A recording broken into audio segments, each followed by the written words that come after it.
नारायण वासुदेवा। श्री कृष्ण गोविंद हरे मुरारे, हे नाथ नारायण वासुदेव। श्री कृष्ण गोविंद हरे मुरारी, जय नाथ नारायण वासुदेवा।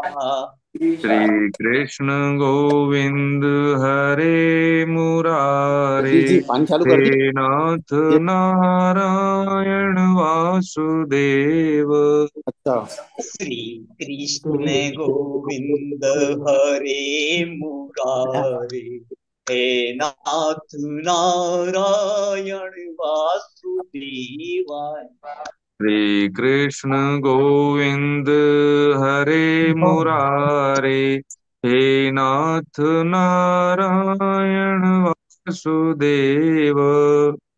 श्री कृष्ण गोविंद हरे मुरारी, हे नाथ नारायण वासुदेवाय।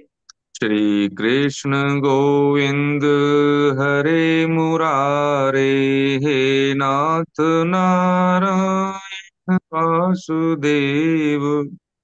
श्री कृष्ण गोविंद हरे मुरारी, है नाथ नारायण वासुदेवाय। श्री कृष्ण गोविंद हरे मुरारे, हे नाथ नारायण वासुदेव। श्री कृष्ण गोविंद हरे मुरारी, हे नाथ नारायण वासुदेवाय। श्री कृष्ण गोविंद हरे मुरारे, हे नाथ नारायण वासुदेव। हरे कृष्ण। हरे कृष्ण।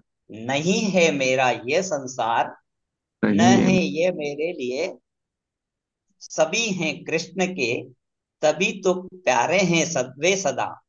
मेरे तो हैं कृष्ण केवल, दूसरा न कोई। जैसा भी हूं उन्हीं का हूं, शरण में हूं उनकी सदा।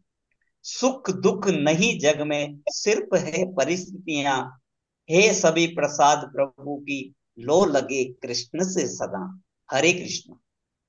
सच्चिदानंद रूपाय, विश्वोत्पत्त्यादि हेतवे, तापत्र विनाशाय, श्री कृष्णाय वयं नुमः। कृष्ण सुधामोपगते, धर्म ज्ञानादिभिः सह, कलो नष्ट दशामेश, पुराणाको धुनोदित।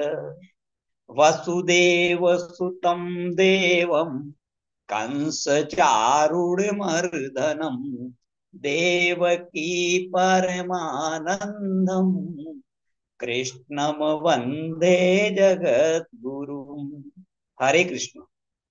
अजोपि सन्न व्यात्मा, भूतानामीशरोऽपि सन्, प्रकृतिं स्वामधिष्ठाय, सम्भवामयात्मायया। यदा यदा हि धर्मस्य ग्लानिर्भवति भारत, अभ्युत्थानं धर्मस्य, तदात्मानं सृजाम्यहम्। परित्राणाय साधूनां, विनाशाय च दुष्कृतां, धर्म संस्थापनार्थाय, संभवामि युगे युगे। जन्म कर्म च मे दिव्ये, मेवं यो वेत्ति तत्त्वतः, त्यक्त्वा देहं पुनर्जन्म, नेति मामेति सोऽर्जुन।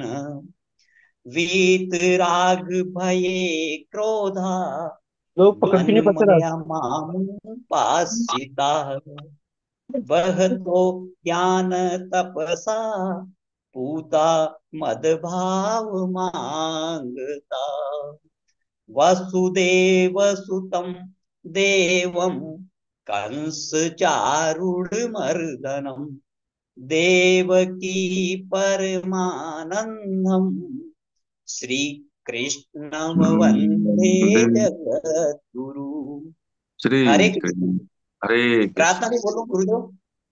हाँ, बोल दीजिए सुबह सर। स- मैं सुबह बोलूँ? सवेरे लेकर तेरा नाम प्रभु करते हैं हम शुरू आज का काम प्रभु। सुबह सुबह सवेरे सवेरे लेकर तेरा नाम प्रभु करते हैं हम शुरू आज का काम प्रभु। हाँ। शुद्ध भाव से तेरा ध्यान लगाए हम विद्या का वरदान तुम्ही से पाए हम। हाँ, शुद्ध भाव से तेरा ध्यान लगाए हम विद्या का वरदान तुम्हीं से पाए हम। तुम्ही से है आगाज तुम्ही अंजाम प्रभु करते हैं हम शुरू आज का काम प्रभु। तुम्हीं से है आगाज तुम्हीं अंजाम प्रभु करते हैं हम शुरू आज का काम प्रभु। गुरुओं का सत्कार कभी ना भूले हम इतना बने महान गगन को छू ले हम। हाँ, गुरुओं का सत्कार कभी ना भूले हम इतना बने महान गगन को छू ले हम। तुम्ही से है हर सुबह तुम्ही से शाम प्रभु करते हैं हम करते हैं हम शुरू आज का काम प्रभु। तुम्ही से है हर सुबह तुम्ही से शाम प्रभु करते हैं हम शुरू आज का काम प्रभु। सुबह सवेरे लेकर तेरा नाम प्रभु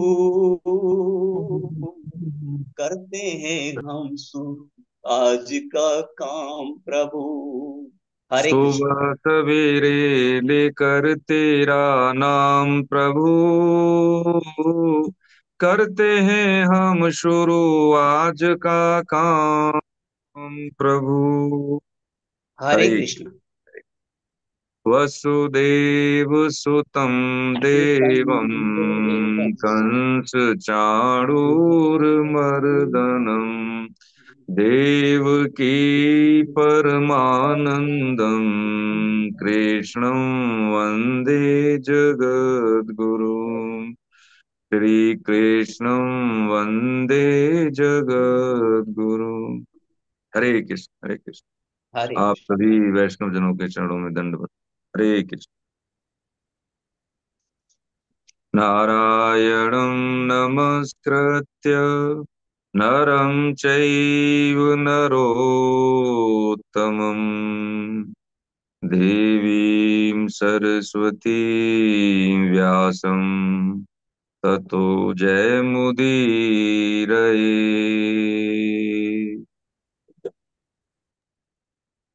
हरे कृष्ण।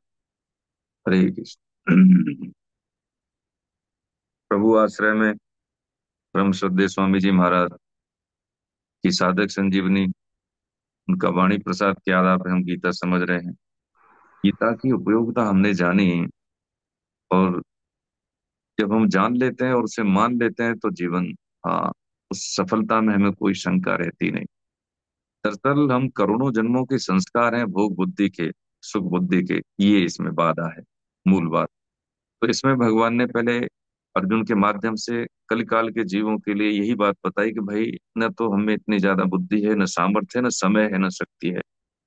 तो क्या करें, जो छोटा सा है ना, फूड सप्लीमेंट की तरह कैप्सूल गीता, इसको समझ ले।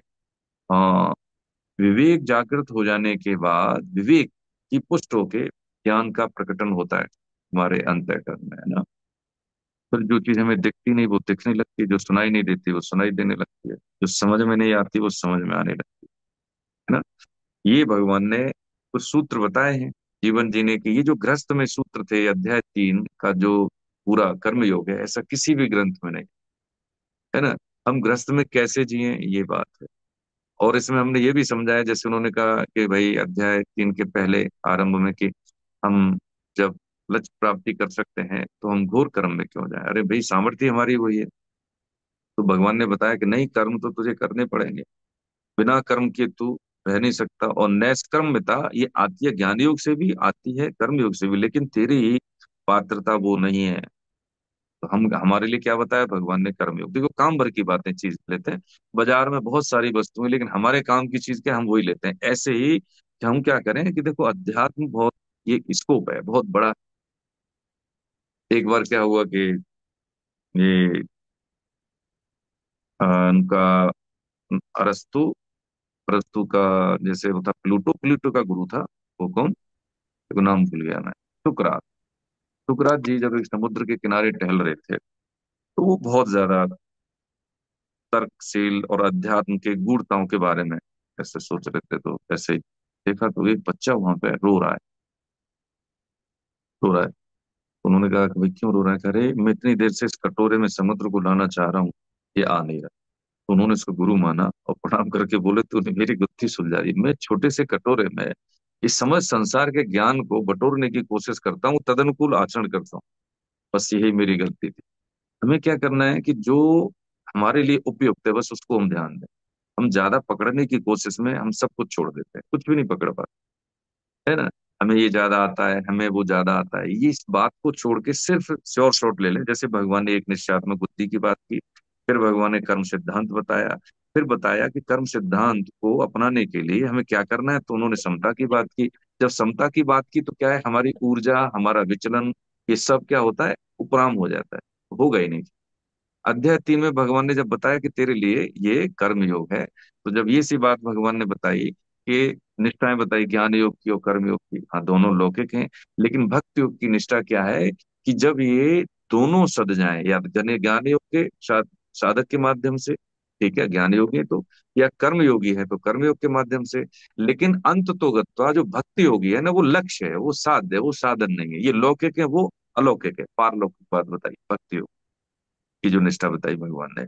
इसके बाद भगवान ने यहाँ पे बताया कि ठीक है, ये सब चीज होने के बाद में, तो यहाँ पे 5वें श्लोक 6वें श्लोक में भगवान ने बताया कि इंद्रियों का जो संयम है ना, बिना संयम के क्या होता है कि देखिए, जब तक इंद्रियों, बुद्धि शुद्ध नहीं है, एक निश्चयात्मक में नहीं है, तब तक हमारा कोई भी कार्य, हाँ, सिद्ध होता नहीं है ना।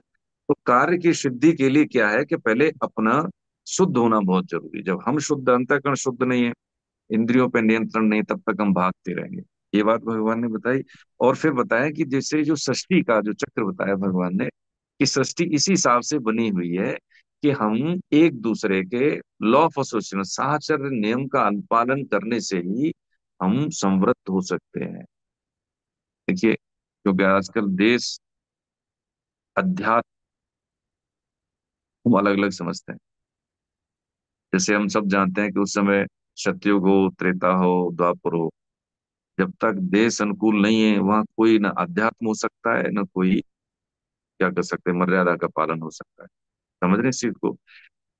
हम सोचते हैं हम तो अध्यात्म वाले, हमें देश और परिवेश से क्या लेना देना, बहुत भूल भूल है। मतलब क्या डिस्टर्ब करना है भैया, कहने का मतलब यही था कि परिवेश का शुद्ध होना, और परिवेश के लिए हमारा, हम क्योंकि प्रवर्त परायण है, इसलिए हमें उसमें एक्टिव पार्टिसिपेशन लेना बहुत जरूरी है। तभी अध्यात्म सद पाएगा, तभी आने वाले पीढ़ी को हम उपयुक्त वातावरण दे पाएंगे। तो भगवान ने लॉ ऑफ एसोसिएशन की बात की, साचर के नियम की बात की, और फिर भगवान ने बताया कि भैया, देवता और जितने भी जीव हैं, विशेषकर मनुष्य के लिए। ये क्या है, जब ब्रह्मा जी ने राक्षस, मनुष्य और देवता तीनों के लिए कुछ वरदान मांगने की बात की, तो उन्होंने 10 शब्द दिया तीनों को। कुछ प्रसंग है, संक्षेप में समझते हैं। तो उन्होंने जो मांगा, द के सापेक्ष में देवताओं ने क्या, कि देवता भोग बुद्धि के बिल्कुल अधीन है, इसलिए उन्होंने कहा दमन करना सीखो, इसको थोड़ा सा ब्रेक लगाओ। द का मतलब ये बताया उनको। राक्षस क्योंकि क्रूर होते हैं, तो इसलिए द का मतलब दया की बात बोली कि तुम दया करो, है ना। और क्योंकि हमारा क्या है, संग्रह वृत्ति के लोग हैं ज्यादातर। मनुष्य क्या है, कर्म संगी है ना, संग्रह करना, आवश्यकताओं से अधिक संग्रह कर लेना, है ना। तो इसका इसको बताया कि दान करो, है ना। तो इससे क्या होता है, ये भगवान ने वो चीजें बताई अर्जुन के माध्यम से जिससे हमारा जीवन सहज, सरल और उपयुक्त बने, साधन परायण हो। और जैसे हम संग्रह वृत्ति का लोप कर देते हैं, जैसे हम मान सम्मान, मान बढ़ाई का हम लोप कर देते हैं, तो उसके बाद देखें जो स्थिति बचती है वही शांत, एकदम स्थिति ऐसी स्थिर स्थिति वाली स्थिति हो जाती है, इसमें विचलन नहीं रहता, दिमाग भागता नहीं थे। तो एक बात, आगे बढ़ने से पहले एक प्रसंग समझ लेते हैं। एक मानव विज्ञानी, एंथ्रोपोलॉजिस्ट जिसको बोलते हैं, तो साउथ अफ्रीका में गए तो वहां पे एक प्रजाति थी। तो वहां पे देखा कि गरीबी तो है ही, आप सब जानते हैं उस महाद्वीप में। तो उन्होंने उन बच्चों को इकट्ठा किया और बोला कि हम खेल खेलते हैं। कुछ दूरी पे जाके उन्होंने कुछ खान पान और कुछ जैसे होता है, फ्रूटी है, फल है, चॉकलेट है, इस तरह से बहुत सारा रख दिया। उन्होंने कहा कि करीब ये 50 मीटर की डिस्टेंस में जो कोई पहले पहुंचेगा वो ले लेगा। तो देखिए बात हम समझ रहे हैं, संग्रह वृत्ति और सुविधा होगी, और जिसके पास कुछ नहीं है वो। तो उन्होंने कहा कि ठीक है। तो उन बच्चों ने क्या, 15-20 जो बच्चे थे, उन्होंने एक दूसरे का हाथ पकड़ा और सभी एक साथ पहुंच गए, और सब ने फिर वो मिलके खाई। उन्होंने कहा भाई एक बात बताओ, तुम, एक कोई बच्चा जा सकता था, सारे ले सकता था, तुमने ऐसा क्यों किया। तो उन्होंने कहा कि नहीं नहीं, हम में से कोई एक पालेने के बाद तो बाकी सबको नहीं मिलती। तो मैं, हम में से कोई भी एक खुश नहीं रह सकता जब तक कि सारे, हाँ, दुखी है। तो उन्होंने शब्द बोला इस वाक्य के लिए, उबंतु। उबंतु का मतलब होता है मैं हूं क्योंकि हम हैं, मैं हूं क्योंकि हम हैं। ये चीज हम भूल गए। हम देखें, राष्ट्र, राज्य और समाज के परिवेश में वर्तमान दौर से हम सब अवगत हैं, और सब मतलब देखें तो सशंकित भी। लेकिन जो हमारा इतिहास रहा है बड़ा गर्वीला रहा है, लेकिन उस गर्वीले इतिहास में जो जहर डाला है ना, हम नहीं डाला है। इतिहास गवाह है कि हम कोई भी युद्ध हारे हैं तो किसी दूसरे दूसरे से नहीं, नेटिव सेना उसके साथ रही है, दुश्मन के साथ तभी हारे हैं। लेकिन आज भी वही है, क्योंकि गीता एक अप्लाइड ग्रंथ है, वो मंच नहीं है, लेकिन मंच है भी। जहाँ रह रहे हैं, जिस धरातल पर रह रहे हैं, उस धरातल को जब तक हम शुद्ध नहीं करेंगे, हम अपनी जिम्मेदारी नहीं निभाएंगे। हम जिस परिवार में, परिवार की जिम्मेदारी ले लें, समाज राष्ट्र तो परिवार से ही बनता है, हमसे ही बनता है, वहां से हम ले लें। तो भगवान ने यही चीज सब बताई है। अर्जुन क्या कह रहे हैं, लड़ाई नहीं लड़ रहे, तो कह रहे हैं हम छोड़ दें। अरे भैया, तू छोड़ के चला जाएगा तो तेरे को वन में रहने देंगे ये, हैं? तपस्या करने देंगे, नहीं करने देंगे। तुमको अज्ञातवास भी नहीं काटने दिया था, इसका प्रमाण है बाद में। हम सोचे कि हम प्रवर्त परायण हैं, हम गीता के साधक हैं, तो हमारा इस समाज में जो कुछ हो रहा है उससे कोई लेन देन नहीं, बहुत बड़ी भूल है। हम सन्यासी नहीं है, साधु नहीं है। हम समाज की व्यवस्थाओं में हम पूरा हस्तक्षेप रखते हैं। तो गीता हमें क्या देती है, गीता हमें आत्मविश्वास देती है। गीता हमें हमारे इतिहास से हमें अवगत कराती है, कौन कौन सी चीज हमें करनी है, कौन कौन सी चीजें नहीं करनी है, और बिल्कुल नहीं करनी है, ये हमें देखना है। यही बात भगवान ने बताने के बाद, जब षष्ठी चक्र बताया, षष्ठी चक्र बताने के बाद में फिर बताया कि दैनिक जीवन में हम सब काम करते हैं, 5 यज्ञ हम सब करते हैं।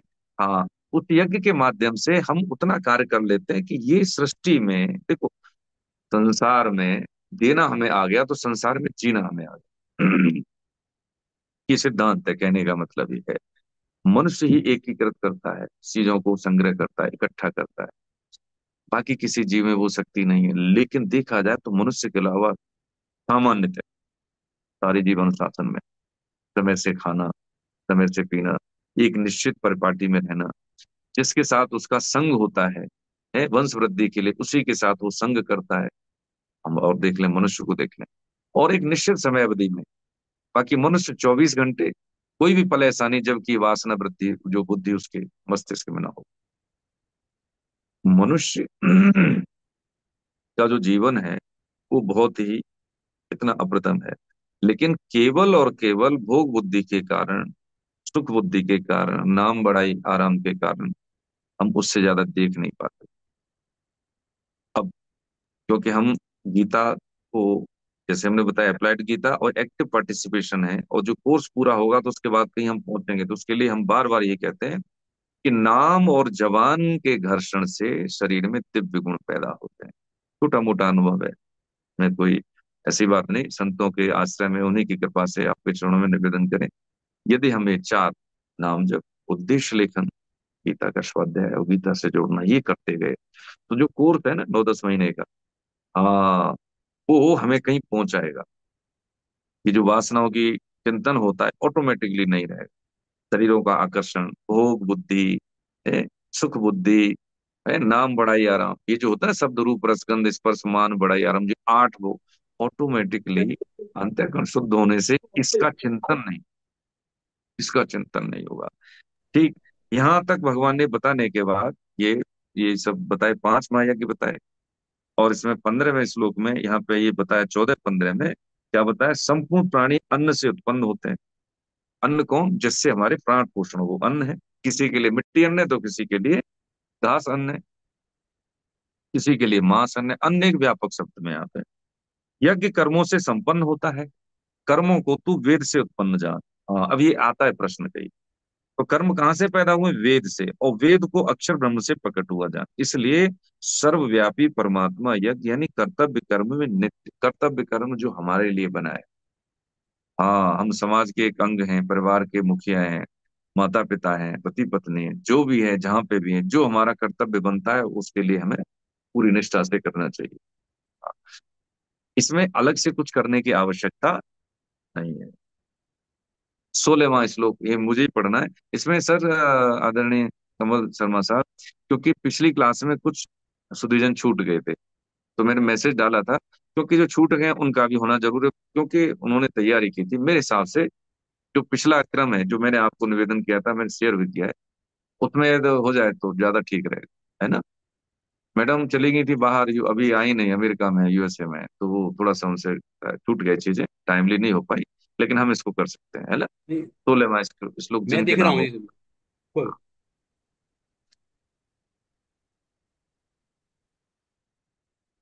16। चलो आपका है सर। हाँ, मेरा है 16 नहीं, ये पहले पिछली क्लास की बात कर रहे हैं, कुछ छूट गए थे ना। अच्छा। 15 श्लोक हुए थे जब। हाँ हाँ। हाँ, उसमें मेरे ख्याल से कौन है, मैंने कुलदीप सर को शेयर किया था, आपको हम नहीं कर 16 पाए। पर आप ही का है जी। अच्छा, मुझ मेरा ही है, ठीक है, चलिए हम कर। हरे कृष्ण। एवं प्रवर्तितं चक्रं नानुवर्तयति हय आघायुरिन्द्रियारामो मोघम पार्थ स जीवते।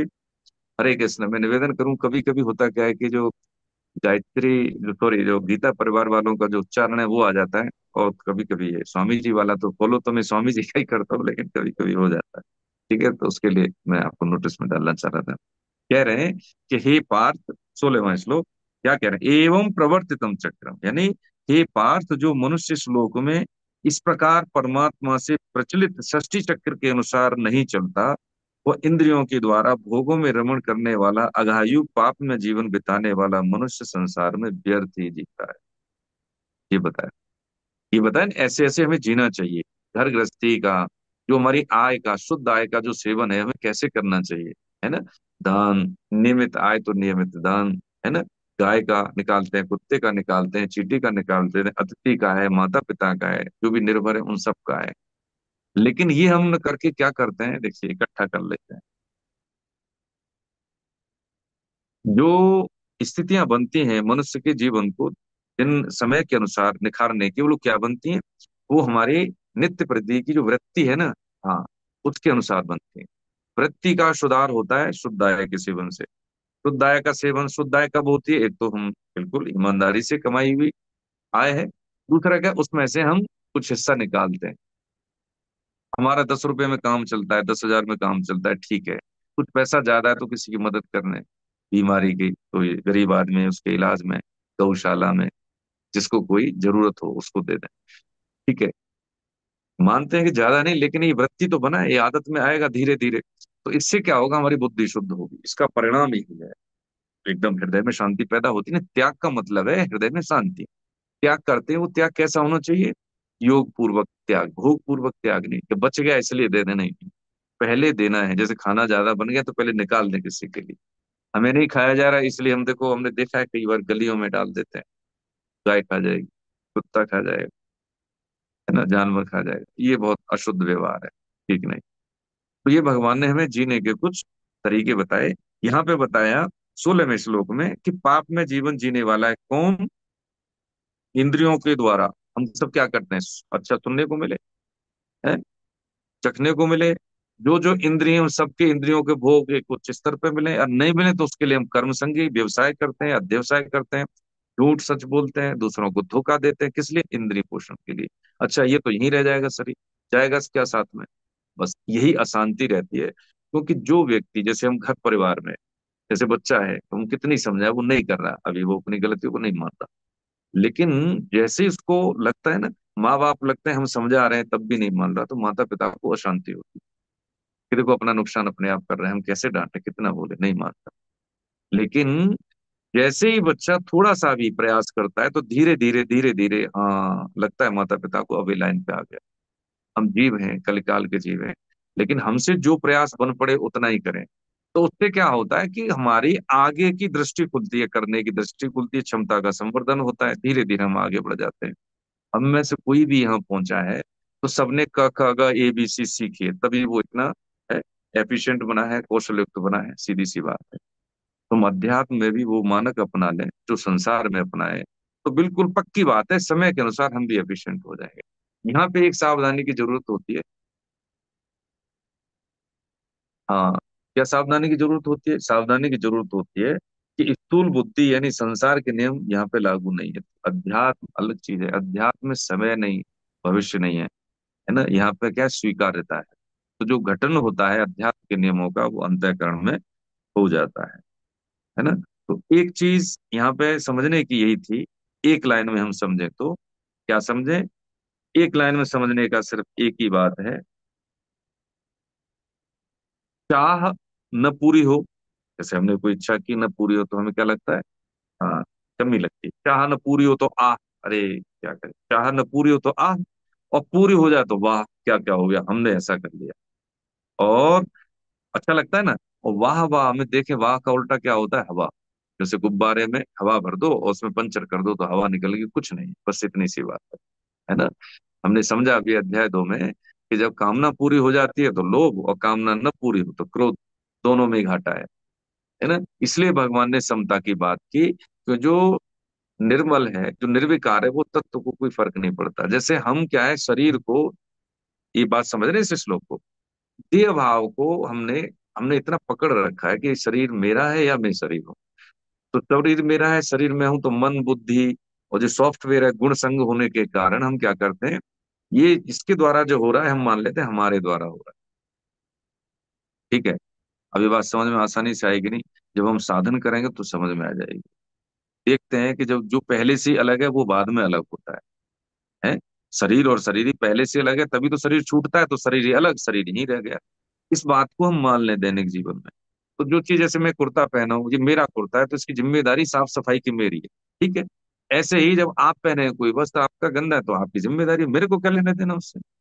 ऐसे ही ये प्रकृति मेरी नहीं है, ये भगवान की दी हुई। देखो प्रभु, मन में गलत विचार आ रहे हैं, गलत धारणा आ रही है, ये देख लो आप, ये मन ऐसा सोच रहा है, ये मेरा नहीं है। मेरा मान के हम फंस जाते हैं, है ना। फिर क्या करते हैं, उसको सफाई की जिम्मेदारी हमारी है। बस इतनी सी बात समझने की, ये मेरा नहीं है, गलत चीजें आएंगी जाएंगी, उसको अटेंड न करें। जैसे ही हम अटेंड कर लेते हैं, उसको पकड़ लेते हैं, बस हम बच जाते हैं। छोटी सी बात है। अब यहाँ पे जो एक भगवान ने सेंटेंस कहा है ना, हिंदी में समझने, व्यर्थ जीता है। पाप में व्यर्थ जीतने का मतलब ही यही है कि उसका समय, शक्ति, अवसर बेकार गया, बिल्कुल बेकार गया। मूलाधार में ही मर खप जाता है मनुष्य, ठीक है। जो शक्ति केंद्र हैं, ये योगी जो करते हैं, जो अष्टांग योग वाले, उनका भी आते सब यही है। लेकिन जो हम समझ रहे हैं ना, ये कम से कम समय में अधिकतम लाभ लेने की कला है। ये जो गैस, जैसे हम गीता समझ रहे हैं स्वामी जी महाराज के उसमें, बाकी इससे दम्भ ही बढ़ता है। हमें ज्यादा आता है, हम योग्य हैं, उससे क्या होता है, समय बर्बाद होता है। ये क्या करना है, सिर्फ ये स्वीकारना आता है कि हमें कुछ नहीं आता है। देखो एक साहित्यकार की लाइनें बता दें, समझ लें, अच्छा लगेगा आपको कि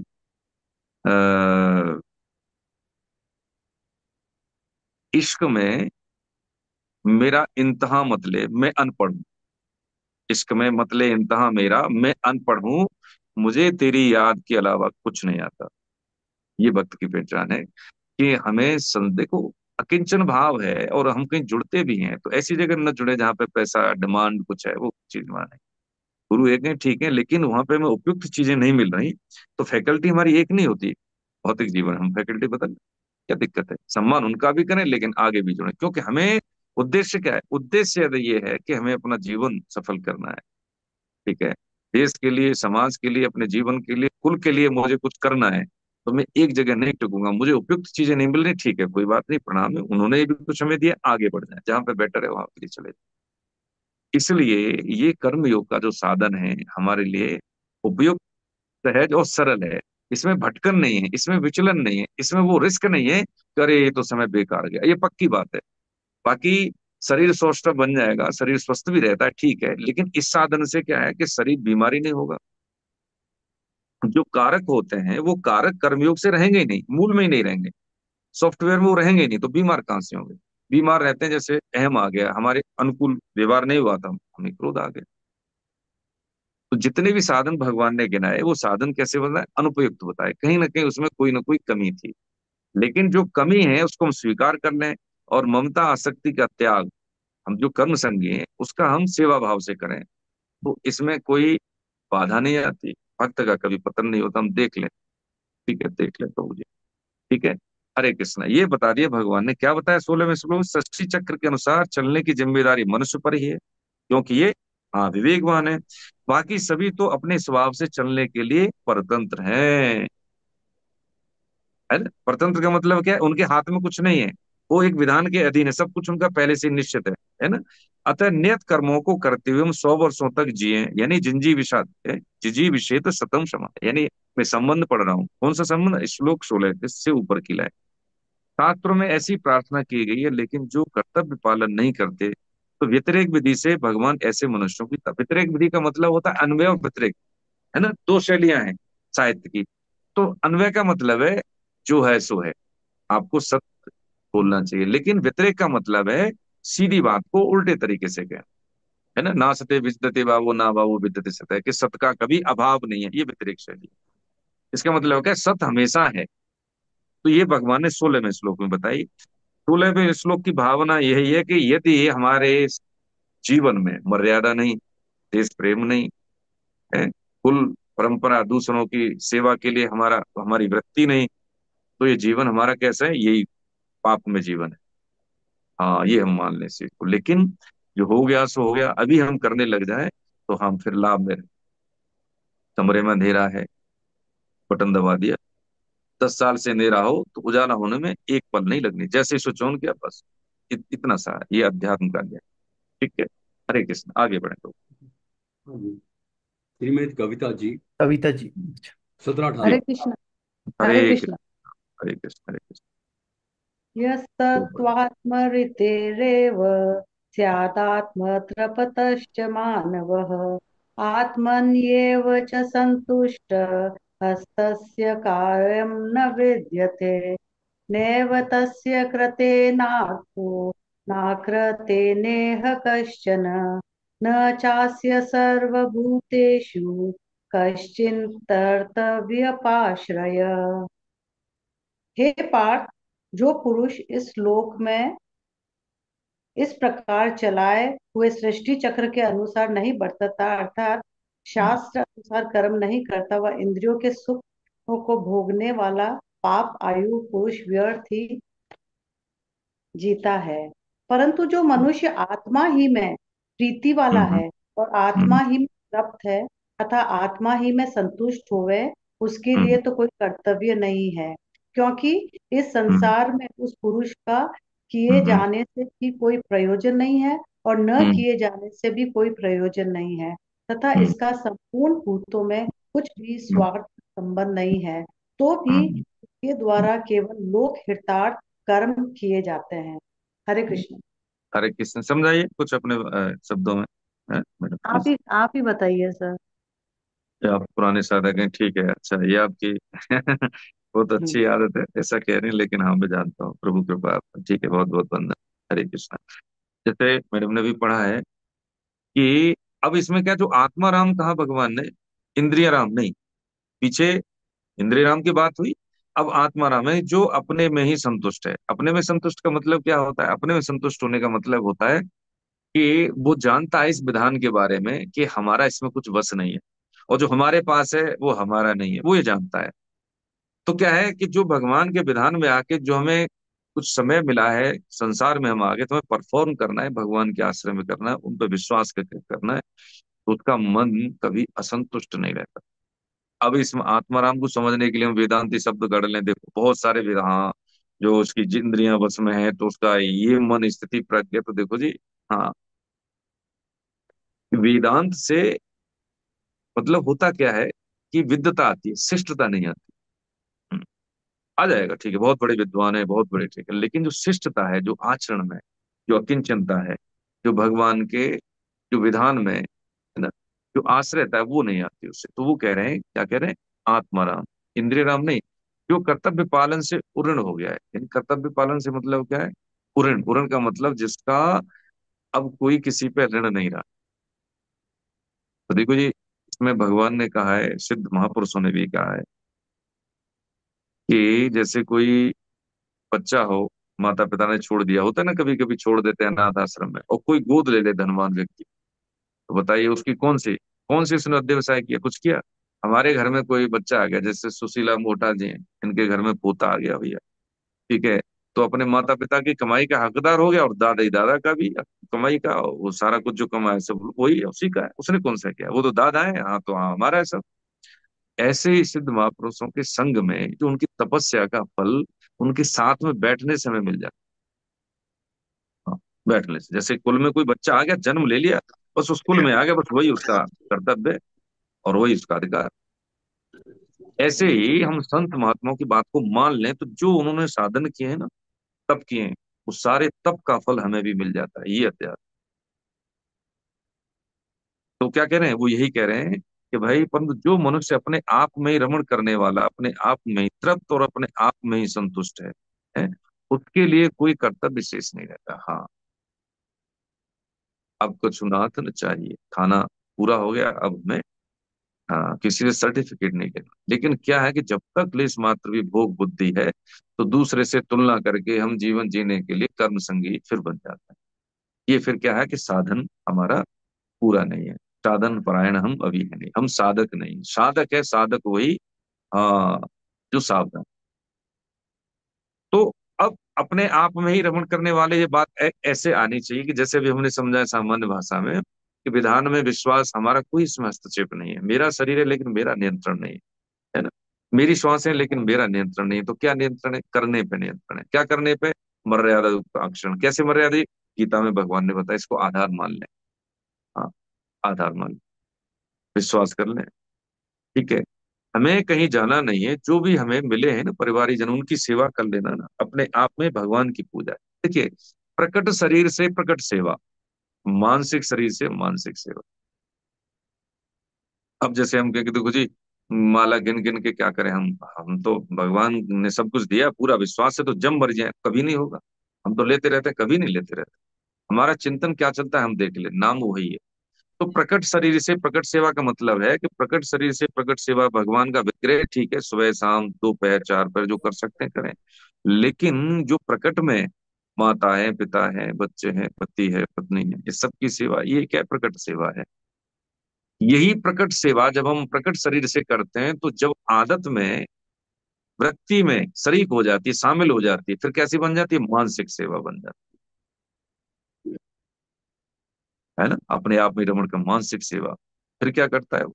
हाँ, देखिए, फिर उसके लिए कर्म करना न करना स्थूल रूप से दिखेगा कर्म कर रहा है, लेकिन उसको ऐसा लगेगा नहीं। एक महात्मा थे, तो सिद्ध महात्मा थे, तो वो कोई एक तरुणी थी, तरुणी क्या एक महिला थी, तो वो समझ रही थी मेरे को घूर रहे हैं।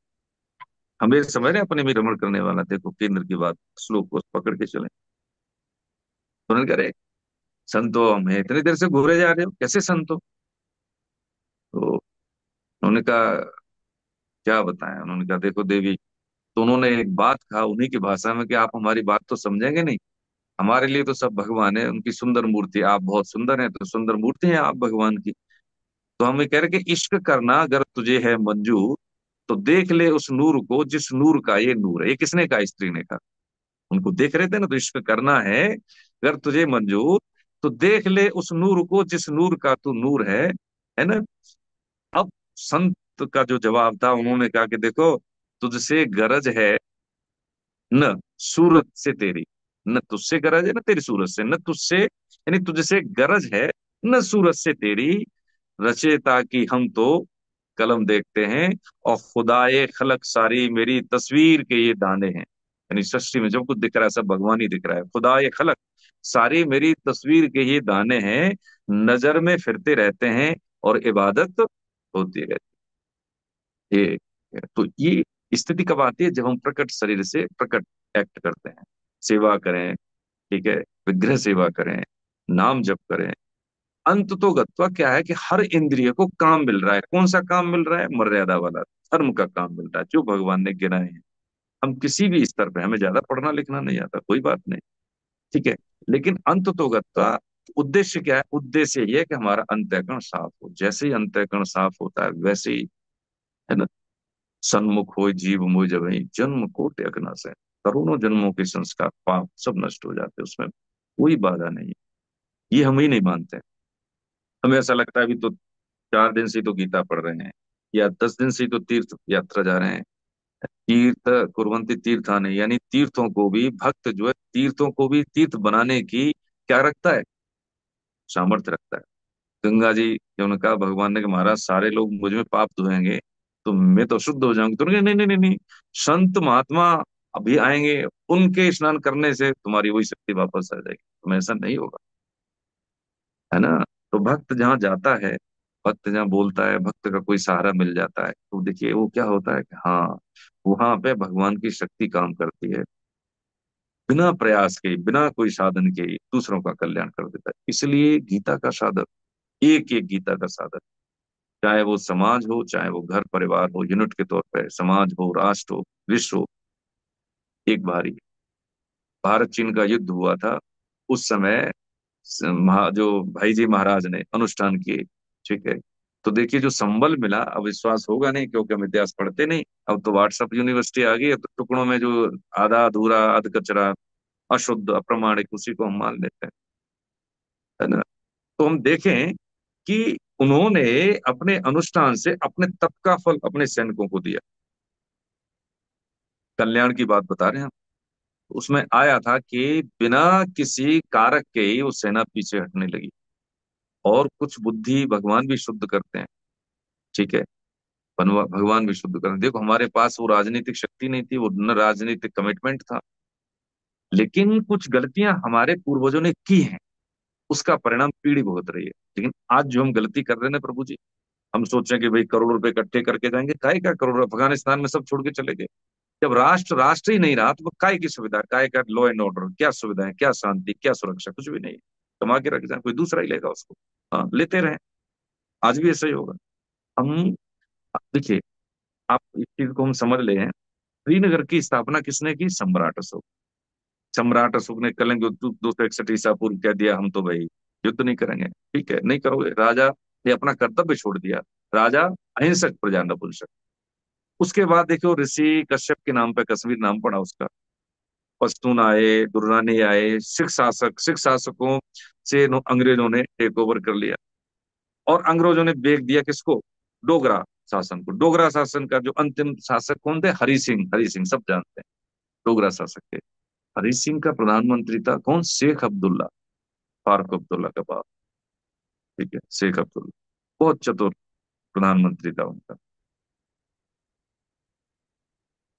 यहाँ पे समझने की बात है कि राजनीति में कूटनीति बहुत जरूरी है, राजनीति में शक्ति का संवर्धन बहुत जरूरी है। राजनीति में शक्ति का संवर्धन नहीं है तब तक शांति भी नहीं है, शक्ति ही शांति लेके आती है। घर परिवार में भी मर्यादा, अनुशासन है, स्वास्थ्य, स्वभाव, इनका संवर्धन नहीं है तब तक काय का परिवार है, किसी के पास कोई मतलब नहीं। व्यक्तित्व में जब तक सामर्थ्य नहीं है तब तक कोई भी हमें कुछ भी कह जाए और हम सहन कर लें, नहीं, नहीं, ऐसा नहीं। हम, ये बात अलग है कि हम किसी को छेड़ते नहीं, लेकिन ये भी सत्य है कोई छेड़े तो फिर हम छोड़ते नहीं। यही जिंदगी, ऐसा ही व्यक्तित्व लीड करता है। हम सब चाहते हैं कि ऐसे हम बने, लेकिन हम क्या करते हैं, सॉफ्ट कॉर्नर चाहते हैं कि हमें कष्ट न हो, देर तक सोए, हमें कुछ संयम न करना पड़े, कुछ भी खा लें और शरीर हमारा स्वस्थ रहे, किसी को कुछ भी बोल दें हमें कोई बोले नहीं, हमारे अनुकूल हो। ऐसे थोड़ी होता है, नहीं होता है ऐसे। आज देख लें कोई व्यक्ति समाज में किसी पायदान पे है तो हम देखें कि उसने वहां तक पहुंचने के लिए कितने संघर्ष किए हैं। हम क्या करते हैं, भोगने के लिए बस, वो ही क्या बोले हैं, इस पर ज्यादा चर्चा ठीक नहीं है। बस इतना समझ लें कि हम गीता के सानिध्य में सम्मुख हैं, तो आज से सिर्फ क्या है, हम मनुष्य हैं तो मनुष्य का जो धर्म है उस मनुष्य के धर्म को अपना भगवान ही बता रहे हैं, धीरे धीरे क्रम से बता रहे हैं। यहाँ पे भगवान ने क्या बताया, हाँ यही बताया कि भाई, कि जो अपने में रमण करने वाला है, अपने आप में रमण करना हम समझ गए, हमारा उद्देश्य है हम समझ गए, उसके लिए कोई कर्तव्य नहीं है, क्योंकि उसने, उसके लिए कर्तव्य क्या है, केवल स्थूल रूप में कर्तव्य करेगा, लेकिन उस पर किसी का ऋण नहीं है, कर रहा है, धैर्य से कर रहा है, शांति से कर रहा है ना। तो जिसका कर्तव्य, किसका नहीं, जिसका कर्मयोग सिद्ध हो गया, इस सिद्ध महापुरुष का संसार में काम करना न करने का कोई प्रयोजन नहीं रहता, लेकिन क्या करता है, लोक हित में ये करता है, श्रेष्ठता के मानक बने रहे उसके लिए ये करता है। इसका कोई किंचित मात्र स्वार्थ का संबंध नहीं रहता, सर्वार्थ का संबंध रहता है, कि जब तक शरीर है तब तक मैं सेवा करूं, ये सर्वार्थ के हित में, स्वार्थ के हित में नहीं। ये भगवान ने बताया। बाकी देखिए इसमें ये भावार्थ में दिया है, मैं वो एक लाइन पढ़ देता हूँ ताकि आपको अच्छा लगे। उसके लिए भी कर्तव्य करना शेष नहीं है, ठीक है, वह कर्म करे या न करे उसे कोई पाप नहीं लगता, हालांकि वह लोक संग्रह के लिए कर्म करता है। लोक संग्रह का मतलब क्या है, लोक संग्रह का मतलब है, लोक माने पब्लिक, जन, संग्रह का मतलब क्या है, कि कुछ ऐसी मान्यताएं जिससे कि लोगों, यानी लोगों का, जनता का भला हो, यानी उन मानकों को स्थापित कर दे जिससे कि लोग उसका अनुसरण करके भगवत प्राप्ति, जीवन सफल करने जैसी बातों में ध्यान रखे, कर्मयोगी जैसे समाज के लिए उपयोगी बने। यानी लोक संग्रह का मतलब है भोग बुद्धि से हटा के उनसे हित बुद्धि में लग जाए, भगवान के सम्मुख हो जाए, जीवन सफल करने में। अब भगवान का नाम लेते हैं तो लोग सोचते हैं पता नहीं कौन सी 18वीं सदी की बात कर रहे हैं। अरे भाई, जिसके हम अंश हैं, उस अंश की ओर हमारी सम्मुखता नहीं तो हम वर्ण संकर हो गए ना, गंदे हो गए। बस इतनी सी बात है कि जैसे ही हम सूर्य के सम्मुख होते हैं तो क्या होता है, एनर्जी आती है। सूर्य किसके, ऊर्जा के प्रतीक है। जब सूर्य नहीं होता तो वहां पे सब देख लें, 4 दिन सूरज नहीं निकले तो कैसी स्थिति होती है। बस जैसे ही जीव भगवान के सम्मुख होता है तो बस उसके पाप नष्ट हुए, शुद्ध हुआ, और दैनिक रूप से, डे बाई डे, मतलब जो जो उसका समय जो उसको मिला है ना, तो बोनस हो जाता है उसका, रोज नए नए अनुभव। जैसे हम रोज जवान के स्वाद के लिए खाते हैं ना, रोज ये आज भाई ये बनाओ, आज वो बनाओ, उसके अध्यात्म के रोज नए नए अनुभव होते हैं, भगवान की कृपा का उसको अनुभव होता है। हाँ, अच्छे संत मिलते हैं, ऐसे संत मिलते हैं कि हमें विश्वास नहीं होता कि उड़ के चलते हैं कि या चल के चलते हैं, एक ही जगह पे ये 4 शरीर कैसे हो जाते हैं। हाँ, बिल्कुल। लेकिन क्या है कि हमारी स्थूल बुद्धि अभी समझ में तो आती नहीं। जैसे आज से 50 साल पहले पूछे कि मोबाइल जैसी कोई चीज होती क्या, अरे कहाँ होगी, है? हम पूछेंगे भैया 20 साल पहले, 84 से पहले, सोचते हैं कि ये रिजर्वेशन कर लेते हैं ट्रेनों का और इसका जहाज का, पहले ऐसा होता, सोचते कोई आदमी नहीं सोचते, लेकिन था, ऐसे ही है।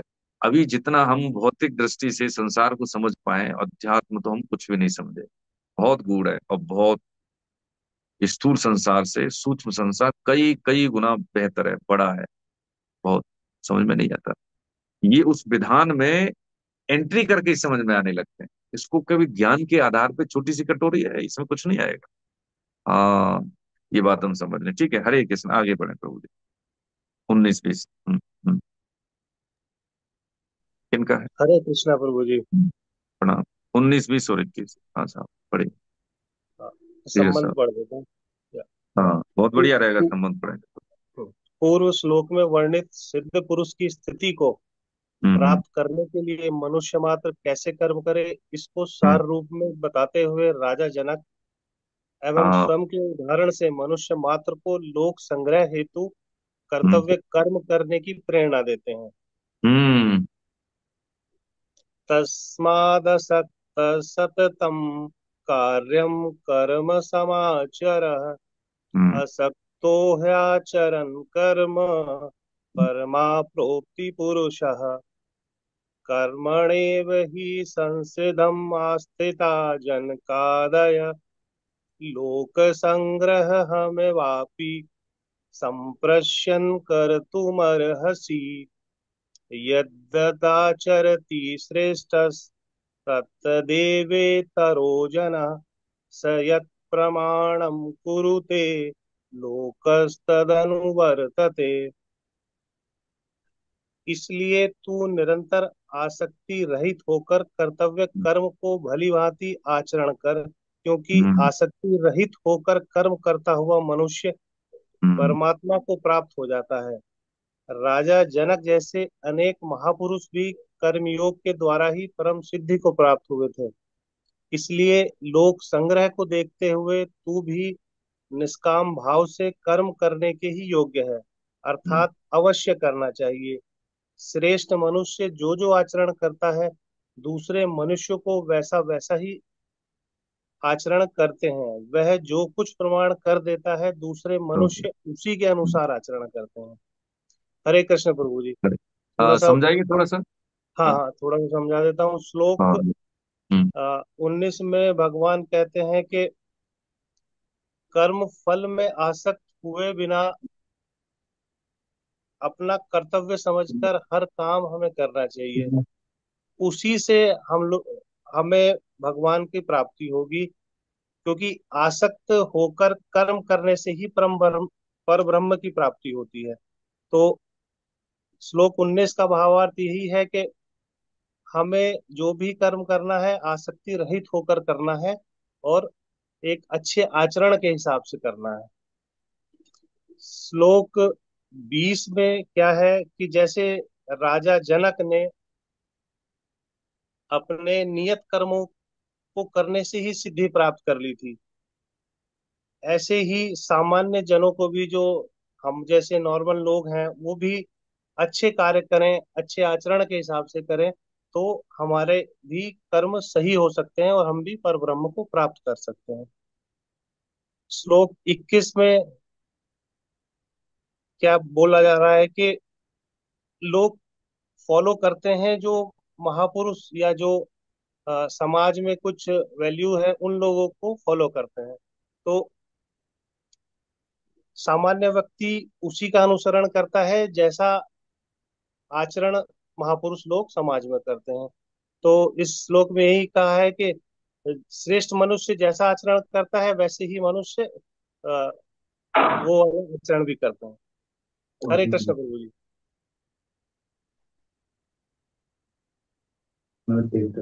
हरे कृष्ण हरे कृष्ण।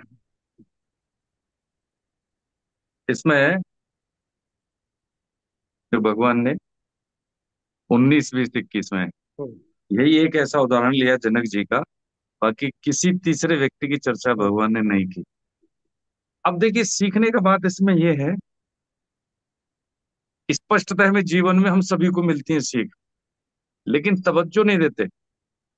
तवज्जो कैसे नहीं देते कि जैसे मान लीजिए हमें मौका मिला किसी महापुरुष के साथ में रहने का, अच्छे माता पिता मिलेंगे, तुरंत से हमारा सम्मुखता हुई। एक संत थे, उनके दो शिष्य थे, सच्ची घटना है। तो दो शिष्य, उन्होंने पूजा में बैठ के, तखत था उनका, पूजा में बैठ के तो उन्होंने कहा कि भाई हम भूल गए सारी सामग्री है लेकिन तुलसी दल नहीं है। तो उन्होंने कहा, जो देख था पहले, जो नजदीक था, उन्होंने कहा तुम तुलसी दल ले आओ। तो उन्होंने कहा कहाँ से लाए? मन में सोचा, कहते महाराज हम तुलसी को तो जानते नहीं। तुलसी नहीं जानते? क्या? नहीं, हमने नहीं देखी। दूसरा था, उसने कहा ये तो बच गया। दूसरे ने बोला अरे तुम तुलसी नहीं जानते? "क्या नहीं, अब तुलसी नहीं जानते? तुलसी वही होती है जैसे केले जैसे पत्ते चौड़े चौड़े होते हैं, बड़ी लंबी होती है वो तुलसी। तो उन्होंने कहा तुम भी तुलसी नहीं जानते? तो क्या करें, तुलसी नहीं जानते तो एक काम करो। क्या काम करें? तखत तो उठा सकते हो।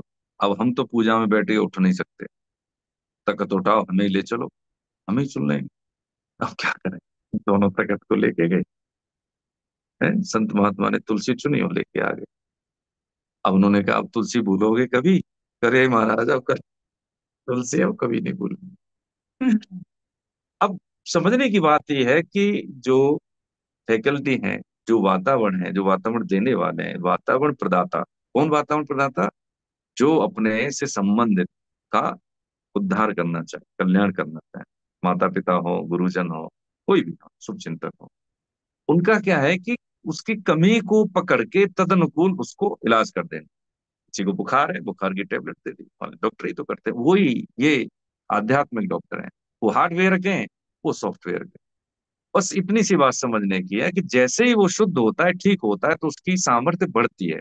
यहाँ पे देखिए भगवान क्या कह रहे हैं कि निरंतर आसक्ति रहित होकर कर्तव्य कर्म का भली बात ही आचरण कर, क्योंकि आसक्ति रहित होकर कर्म करता हुआ मनुष्य, सिंपल सी बात, इसमें कोई रॉकेट साइंस नहीं है। आसक्ति हम किसकी करते हैं? लाभ की। कर्म करने में आसक्ति होती है और कर्म के फल में दो ही आसक्ति होती है हमारी। तो भगवान ने पहले ही बता दी कि कैसे कि बिना मतलब फल का त्याग तो होता नहीं है, फल तो मिलेगा ही भाई। खाना खा रहे तो भूख जा रही है, इसमें कौन सी आसक्ति? वो कह रहे फल की आसक्ति का त्याग, फल का त्याग की बात नहीं होती है ना। तो उसमें उदाहरण दिया राजा जनक का, हम सब जानते हैं।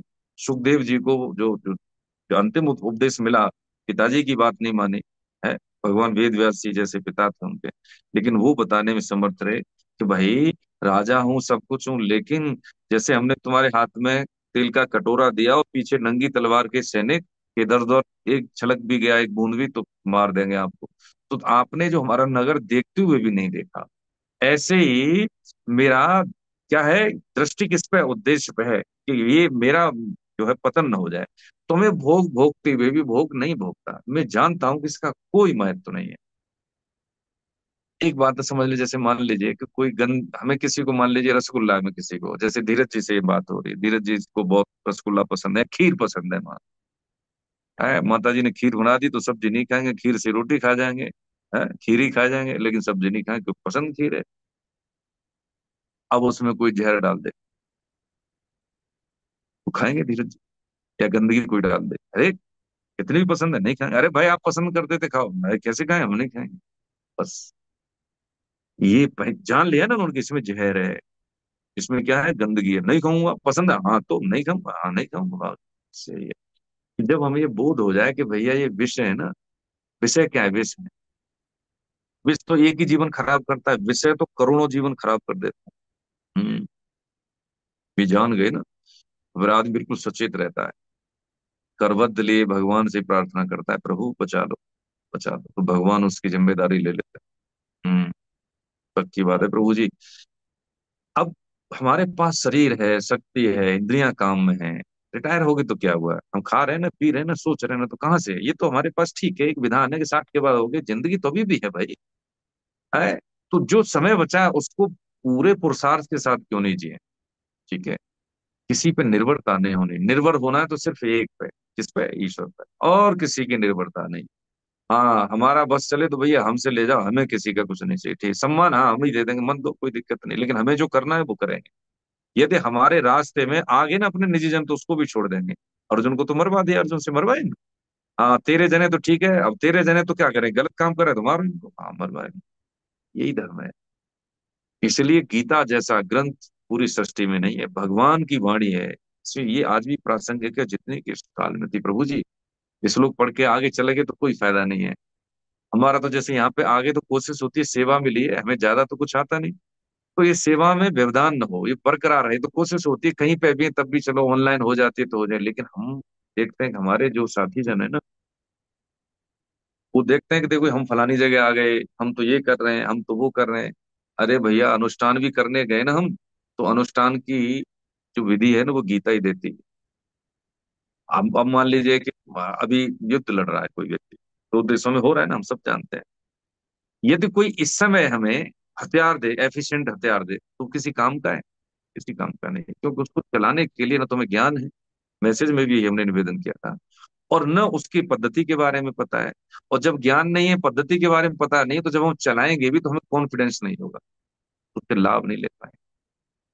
इसीलिए किसी भी उद्देश्य को प्राप्त करने के लिए हमें, उद्देश्य तो तुरंत प्राप्त हो जाता है, जैसी पात्रता हुई उद्देश्य मिल गया, लेकिन उस पात्रता को हासिल करने में जो समय, जो धैर्य, जो इनपुट लगते हैं मेहनत के, कोई नहीं देखता, वो हम ही देखते हैं। तो इसलिए हमारा तो मन बार बार यही करता है कि देखिए, ये जी भर के जीना है ना। न हो साथ कोई अकेले, बढ़ो तुम सफलता तुम्हारे चरण चूम लेगी, सदा जो जगाए बिना ही जगाए, अंधेरा उसे देख कर ही बताए, वही बीज पनपा पनपना जैसे था, गुनाह क्या किसी के उगाए उगाए, है अगर उग सको तो उगो सूर्य से, तो अमरता तुम्हारे चरण चूम लेगी। बिना जो, न जो बर्फ की आंधियों से जुड़े हैं, देखिए हम युवा शक्ति को बार बार निवेदन करें, प्रभु, न जो बर्फ की आंधियों से जुड़े हैं, कभी पग न उनके शिखर पर पड़े हैं, जिन्हें लक्ष्य से कम अधिक प्यार खुद से, वही जी चुरा कर तरसते करें,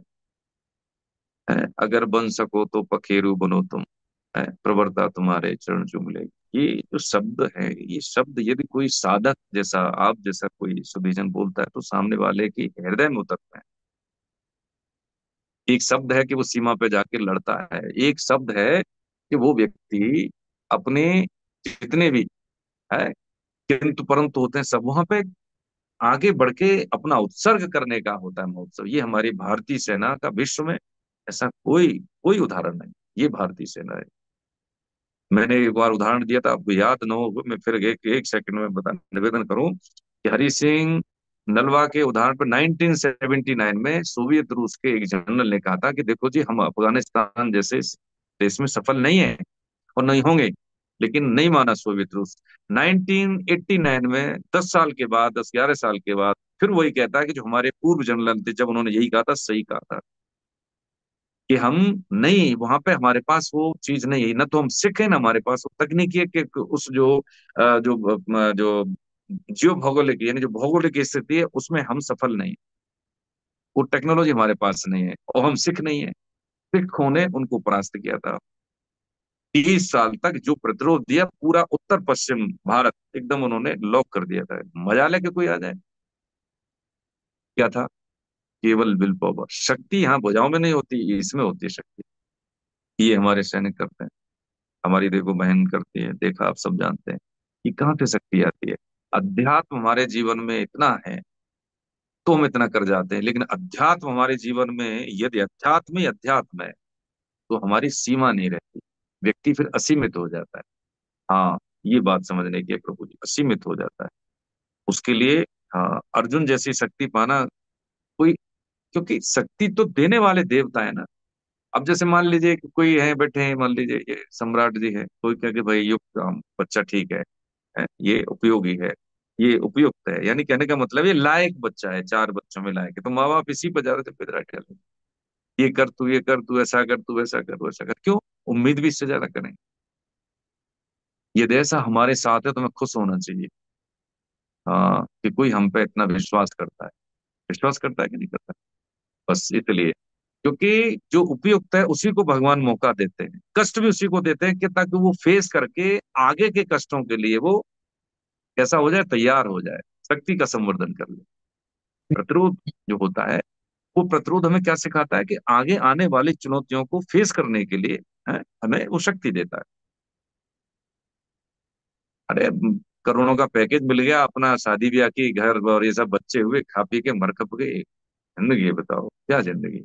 ऐसे माँ बाप हैं हम, ऐसी परवरिश नहीं करनी। हाँ, डॉक्टर बनो, इंजीनियर बनो, करोड़ों कमाओ, कौन मना करता है? कि सबसे ज्यादा तो देखो पैसा है वो सेकुलर है, गरीब पे है, अमीर पे है, मंदिर में भी जा रहा है, मस्जिद में भी जा रहा है, वो तो सेकुलर है। लेकिन पैसे से बहुत सारी चीजें नहीं मिलती। पैसा आवश्यक है, लेकिन पैसा ही आवश्यक नहीं है प्रभु जी, ये एक साधन है ना। लेकिन क्या है कि हमने उस वहीं तक हम सीमित रह गए, हम उस भाव, हम उस अप्रोच पे नहीं है कि ये जो हम आए हैं तो इसका विधान है, वो हमें पता ही नहीं, हमें नहीं पता बिल्कुल भी। हम केवल भौतिक चमक दमक को देख के ही बस रह गए। है कि हमें लोग जानते हैं, हम सुविधाओं का भोग कर रहे हैं, हम बड़े आदमी हैं। तो वो भगवान तो यहाँ पे यही कह रहे हैं बार बार कि भैया होते हुए भी हमें भोगने की इच्छा ना हो, करने की इच्छा हो कि मैक्सिमम में इस जीवन का या ऑप्टिमम इसका एक्सेस कर लूं, इनका सेवाएं कर लूं, कुछ दे के जाऊं। यदि देने जाने वाली प्रथा हमारे पूर्वजों में नहीं होती तो आज हम वो नहीं होते। उन्होंने तो अपना शरीर भी दे दिया, उत्सर्ग करके सबसे बड़ा प्राणदान दे के चले गए हमारे लिए। हम कैसे निकम्मे बैठे हैं, देखो प्रभु जी, कुछ भी हो, हमें क्या फर्क पड़ता है। ये हमें देखे कि हम अपने माँ बाप की भी सेवा नहीं करना चाहते, हम अपने बच्चों को भी अधिकतम समय नहीं देना चाहते, केवल पैसे के लिए क्वालिटी टाइम नहीं देना चाहते। क्या निवेश करेंगे उनको जब तक हम अपने बच्चों को समय नहीं देंगे। माता पिता पति पत्नी, तब तक हम परिवार का कैसे ऋण चुकाएंगे, नहीं चुका सकते। है, हमने कई बार निवेदन किया है, हमें तो कुछ नहीं आता है, हम तो बस आप जैसे संघ के प्रताप से जानते हैं वो सेवा में निवेदन कर देते हैं कि जब तक व्यवहार में ऊर्जा नहीं है, हम किसी से मिले, हमारे पास कुछ नहीं देने को, लेकिन व्यवहार तो है। व्यवहार से किसी को ऊर्जा न मिले तो फिर हम कंगाल है। पॉकेट में रखा है पैसा तो आज जो जेब में कल नहीं होगा, वो हमेशा साथ थोड़ी होगा।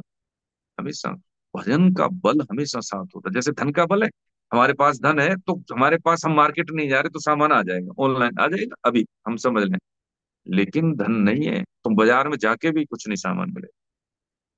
अध्यात्म है, भजन बल है, भगवान की आश्रितता है। इस धन के कारण, इस धन के से उससे जो है होने से हम कुछ भी हासिल कर सकते हैं। हाँ, कुछ भी हासिल कर, तो इतनी बुद्धि शुद्ध हो जाए कि हम अनवांटेड चीजें तो लेंगे नहीं। जो भजन कर रहा है उसकी बुद्धि शुद्ध नहीं होगी, वो ये नहीं मांगेगा कि मुझे सुविधाएं दे दे, मुझे धन दे दे, कि मेरा बेटा ये हो जाए। ऑटोमेटिकली वो तो होगा ही। वो मांगेगा देश के लिए, वो मांगेगा समाज के लिए, वो मांगेगा वातावरण के लिए, वो मांगेगा इसमें विधर्मियों का नाश हो, उनकी बुद्धि शुद्ध हो, ऐसे व्यक्ति पैदा करे, भगवान की वृत्तियां हमारी शुद्ध हो, वो ये मांगेगा। अपनी तपस्या का भी फल दे देगा। अच्छा, इसको देने से क्या घाटा होगा? बिल्कुल घाटा नहीं होगा, संवर्धन होगा। ये संसार का नियम यही है, देना। जब हम देते हैं तो मिलने के लिए सारा विधान है हमारे लिए, लेकिन जब हम लेते हैं तो हम फिर बहुत, कैसे भगवान ने उसको क्या कहा है? हाँ, उसको कहा है बिल्कुल अघायु, तो मर जाना चाहिए, इसी अध्याय 3। ठीक है, तो ये भगवान ने बता दिया है कि दूसरा मनुष्य जैसा व्यवहार करते हैं, अंतिम लाइन समझ के आगे बढ़ते हैं कि ये इस तरह के जो महापुरुष होते हैं उनको श्रेष्ठ कहा। ठीक, तो श्रेष्ठता के मानक ये होते हैं। ये नहीं कि पद प्रतिष्ठा वाले श्रेष्ठ नहीं, श्रेष्ठता का जो कर्मयोगी बात बताई महाराज जनक जैसे, और जो जो वो करते हैं वैसा ही मनुष्य आचरण करता है। हाँ, समझे? कुलदीप साहब है, दादाजी हैं भाई, ठीक है? कैलाश साहब हैं, घर में बड़े हेड ऑफ द फैमिली हैं, बहुत है, जैसे अभी मैडम ने, कविता जी हैं, है ना? ये जैसा जैसा आचरण करते हैं तो वैसे वैसे आने वाली पीढ़ी, हमारी दादी ऐसी थी, कहीं ना कहीं दिमाग में रहता है हर व्यक्ति के में। हो सकता है अभी समझ में ना आए, लेकिन जब समझ में आता है तो कहता है, गर्व करता है कि मेरी दादी ऐसी हैं, मेरे पिताजी ऐसे थे, मेरे दादाजी ऐसे थे, ऐसे करते हैं, उनको गर्व होता है। और यही गर्व उनको विचलित नहीं करने देता, वो प्रोटेक्ट करता है उनको, शील्ड शील्ड की तरह प्रोटेक्ट करता है कि मैं उस कुल का हूँ। ये कुल की परंपरा है। कुल की परंपरा क्या है? कि मैं जिस भारत देश का हूँ, मेरा मेरा देश, मेरे पूर्वज ऐसे ऐसे थे कि अपने शरीर का त्याग कर दिया कि मेरी जो आने वाली पीढ़ी विधर्मी न बने। अर्जुन देव, तेग बहादुर, गुरु गोविंद सिंह, कबीरदास जी, इनके साथ अत्याचार अत्याचार नहीं हुआ, हमारे साथ कोई नया थोड़ी हो रहा है। लेकिन उन्होंने अपने हिस्से का संघर्ष फेस किया, उसको जिया, आने वाली पीढ़ी को रिलैक्स दिया। यही तो करते हैं। पैसे से रिलैक्स नहीं होता, पैसा तो कुछ नहीं है। और जब जो लूटपाट हो जाएगी, डकैती हो रही है, सब कुछ व्यवस्थाएं नहीं है, तो पैसा किस काम का?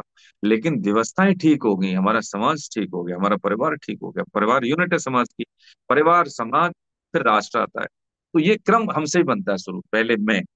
ठीक है, इसको समझे हम, इसके बाद ही हम फिर चीजों को समझते हैं। तो यहाँ अब यहाँ पे क्या है, वैसा वैसा व्यवहार कौन सा कैसा कैसा करते हैं हम, जो हमारे श्रेष्ठ जन करते हैं। और जो कुछ प्रमाण वो कर देता है दूसरे मत, उसी को क्या मानते हैं? मानक मान लेते हैं। ये बात सत्य है। तो जो शास्त्र में है, जो हमारे पूर्वजों ने कहा है, हमें समझ में नहीं आ रहा है तो हम क्या करें? मान लें। समझ में नहीं आया, हाँ कोई बात नहीं, मान लें। क्योंकि वो ऐसा नहीं करेंगे, क्योंकि वही बात कहेंगे जो बिल्कुल, हाँ, श्योर शॉर्ट है। जैसे माँ वही बात बच्चे को बताएगी, वही खिलाएगी जो बिल्कुल शुद्ध हो। ऐसे ही हमारे जो विचार में इंटेक वही दे रहे हैं जो वास्तव में वो सत्य है। उन्होंने तपस्या के फल से जो पाया है वही दे रहे हैं प्रभु जी। गीता मेरा बार बार वही देखो निवेदन है, अगर कुछ हम कर पा रहे हैं तो हम इतना ही बस आपसे मांगते हैं।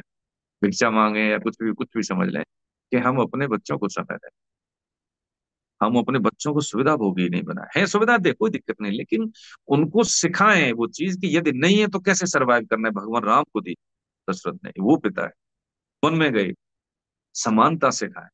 जाति जैसी कोई चीज नहीं, मानवता जाती है। अभी देखें पहलगाम में किसी से पूछा कि तू हिंदू है, हिंदू पूछा, ये नहीं पूछा कि तू वैश्य है या दलित है या ब्राह्मण है, छत्तीस कुछ पूछा, मार दिया। लेकिन हम बटे हुए हैं। इसके पीछे देखे क्या है इतिहास। हम साइंस के विद्यार्थी, लेकिन अब थोड़ा इतिहास पढ़ लें गीता के माध्यम से।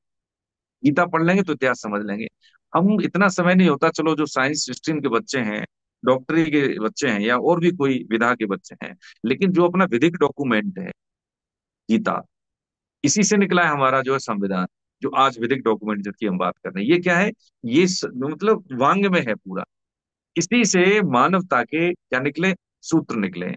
उन मानवता के सूत्रों को दैनिक जीवन में जीने के लिए, लॉ एंड ऑर्डर का जो एक पूरा खाका देने के लिए एक विधिक डॉक्यूमेंट बनाया हमारे पूर्वजों ने। ठीक है, भाग 3 4 हम देख लें, 4 कब ही देख लें, वो पूरा वही है। डायरेक्टिव प्रिंसिपल या फंडामेंटल राइट्स की बात करें तो ये संविधान की मूल भावना है। इन संविधान की मूल भावना को हम ये गीता के आधार पर जीते हैं, ये अपने आप आएंगी। ठीक है, हम अपने बच्चों की परवरिश ऐसी करें कि जिनमें अध्यात्म हो। 5 6 साल के बाद शुरू हो जाता है। देखिए, मेरा निवेदन है, 6 7 साल के बाद बच्चा समझने लगता है। उसको सुबह जल्दी जगाना, प्यार से समझाना, उसको है ना, खान पान उसका शुद्ध करना, उसको कहानी सुनाना। दादा दादी हैं घर में तो अच्छी बात है, और जब जाए तो जरूर जाए। माता पिता साथ में तो अच्छी बात है, किसी कारणवश नहीं है तो जरूर जाए, है ना। नाना नानी दादा दादी, और कुछ चैरिटी करें उनके साथ, गौशाला लेके जाए। मेरा एक दोस्त है, कमिश्नर रैंक का है, मैं उसके घर गया, बहुत बड़ा उसका फील्ड। वो अपने बेटे को क्या सिखा रहा है, वो खुदाई, फावड़ा लेके। मुझे बड़ा अच्छा लगा उसको, बड़ा अच्छा लगा। अब उसका बालक जो मेहनत करना जानता है, किसान की, हम खाना छोड़ देते हैं बच्चे, उसको नहीं पता है कि इसमें कितना पानी गया है, कितनी मेहनत गई है, कितना समय लगा है, और हमने दाना छोड़ दिया चावल का थाली। गलत बात। हम नहीं दे रहे, हमारे पास समय नहीं है। किसके लिए समय है? केवल सुविधाओं के लिए इकट्ठा समय। किस लिए हम दे रहे हैं? सुविधाओं के लिए दे रहे हैं। हम निवेश नहीं कर रहे हैं, पीढ़ी को निवेश नहीं कर रहे हैं। हम समझें इस चीजों को, हमारा पतन हो रहा है, हमारे हाथों हमारा पतन हो रहा है, इस चीज को समझें। हमारे पास जैसे कितने लोग हैं, लेकिन कितनी हम मर्यादा को जानते हैं। हम बात करते हैं देश की, कहाँ से देश का हम हित करेंगे जब हमें पता ही नहीं देश है क्या चीज, देश का हित क्यों करें, हमारा क्या योगदान है, हमें ही पता नहीं हम क्या वैल्यू है हमारी, तो बताओ क्या करेंगे। हमें पता है हमारी वैल्यू क्या है? नहीं पता है। वैल्यू ये गीता देती है, आईना देती है, आईना देती है गीता, है ना। तो ये भगवान ने यहाँ पे बताया कि भाई ये जो स्थिति है, कैसी स्थिति है? मनुष्य की स्थिति अभी कैसी है? भोग वाली। तो योग वाली कैसे बने? योग वाली के लिए एक मानक बताया, एक निश्चयात्मक बुद्धि, समता की स्थिति, और कर्म में कौशल क्या है? योग। उसके लिए बताया कि ज्यादा नहीं तो देख ले जो हमारे पूर्वज हैं, जैसे जैसे उन्होंने मानक बनाए वैसा वैसा कर ले। आगे भगवान बता रहे हैं, देखो टाइम का भी मुझे ध्यान रखना है, आज ज्यादा समय नहीं लेंगे, 15 मिनट में और कंक्लूड करके हम केवल, क्योंकि आज मुझे कहीं निकलना भी है। 22 23 24, ठीक है, इसको पढ़ लेते हैं। और निवेदन है आदरणीय कुलदीप साहब से कि जो हमारे सुधीजन छूट रहे हैं ना, तो इससे एक्टिव पार्टिसिपेशन आता है ना, बहुत बढ़िया लगता है। और जो जो 1 1 2 2 मिनट में जो वो हमारे भाव इस श्लोक में बनते हैं, वो हम शेयर करते हैं। और हम ये निवेदन है, क्योंकि आप सब बहुत महत्वपूर्ण है। मैं तो सर ये मैं मानता हूँ, देखो शुद्ध हृदय से बोलूं, भगवान के आश्रम में मेरे लिए आप सब आदरणीय, बहुत महत्वपूर्ण है।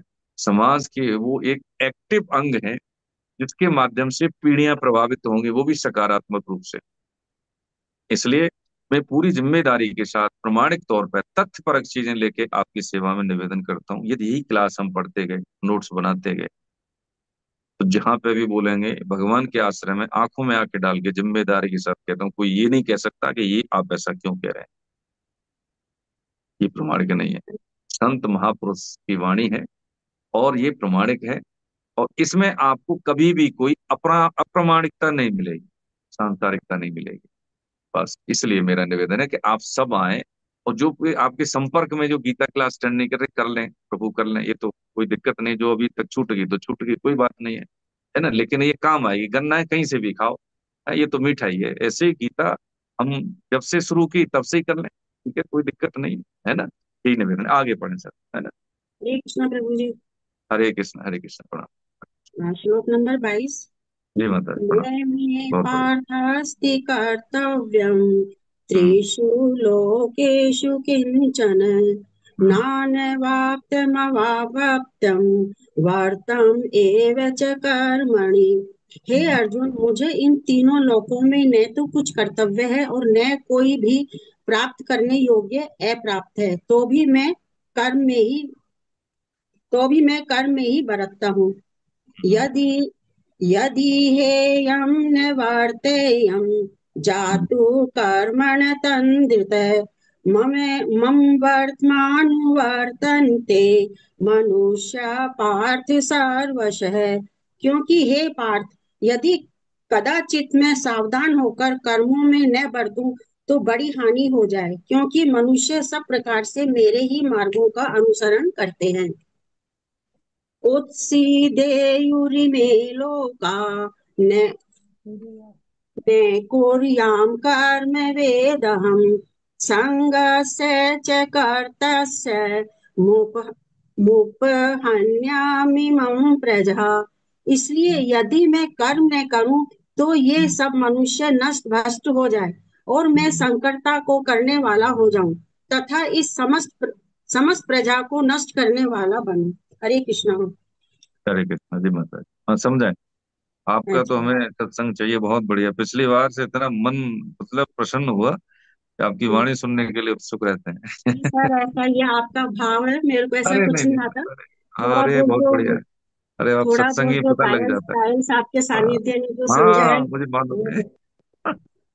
तो जैसे हाँ जी। 22वें श्लोक में भगवान कह रहे हैं, हे अर्जुन, मुझे इन तीनों लोकों में न तो कुछ कर्तव्य करने के लिए है और न ही मुझको कुछ प्राप्त करने के लिए है, तो भी मैं कर्म में ही लगा रहता हूँ।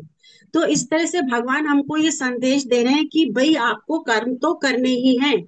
करने की मेरे को क्या मिल जाए, मेरे को क्या प्राप्त हो जाए, इस भाव से नहीं।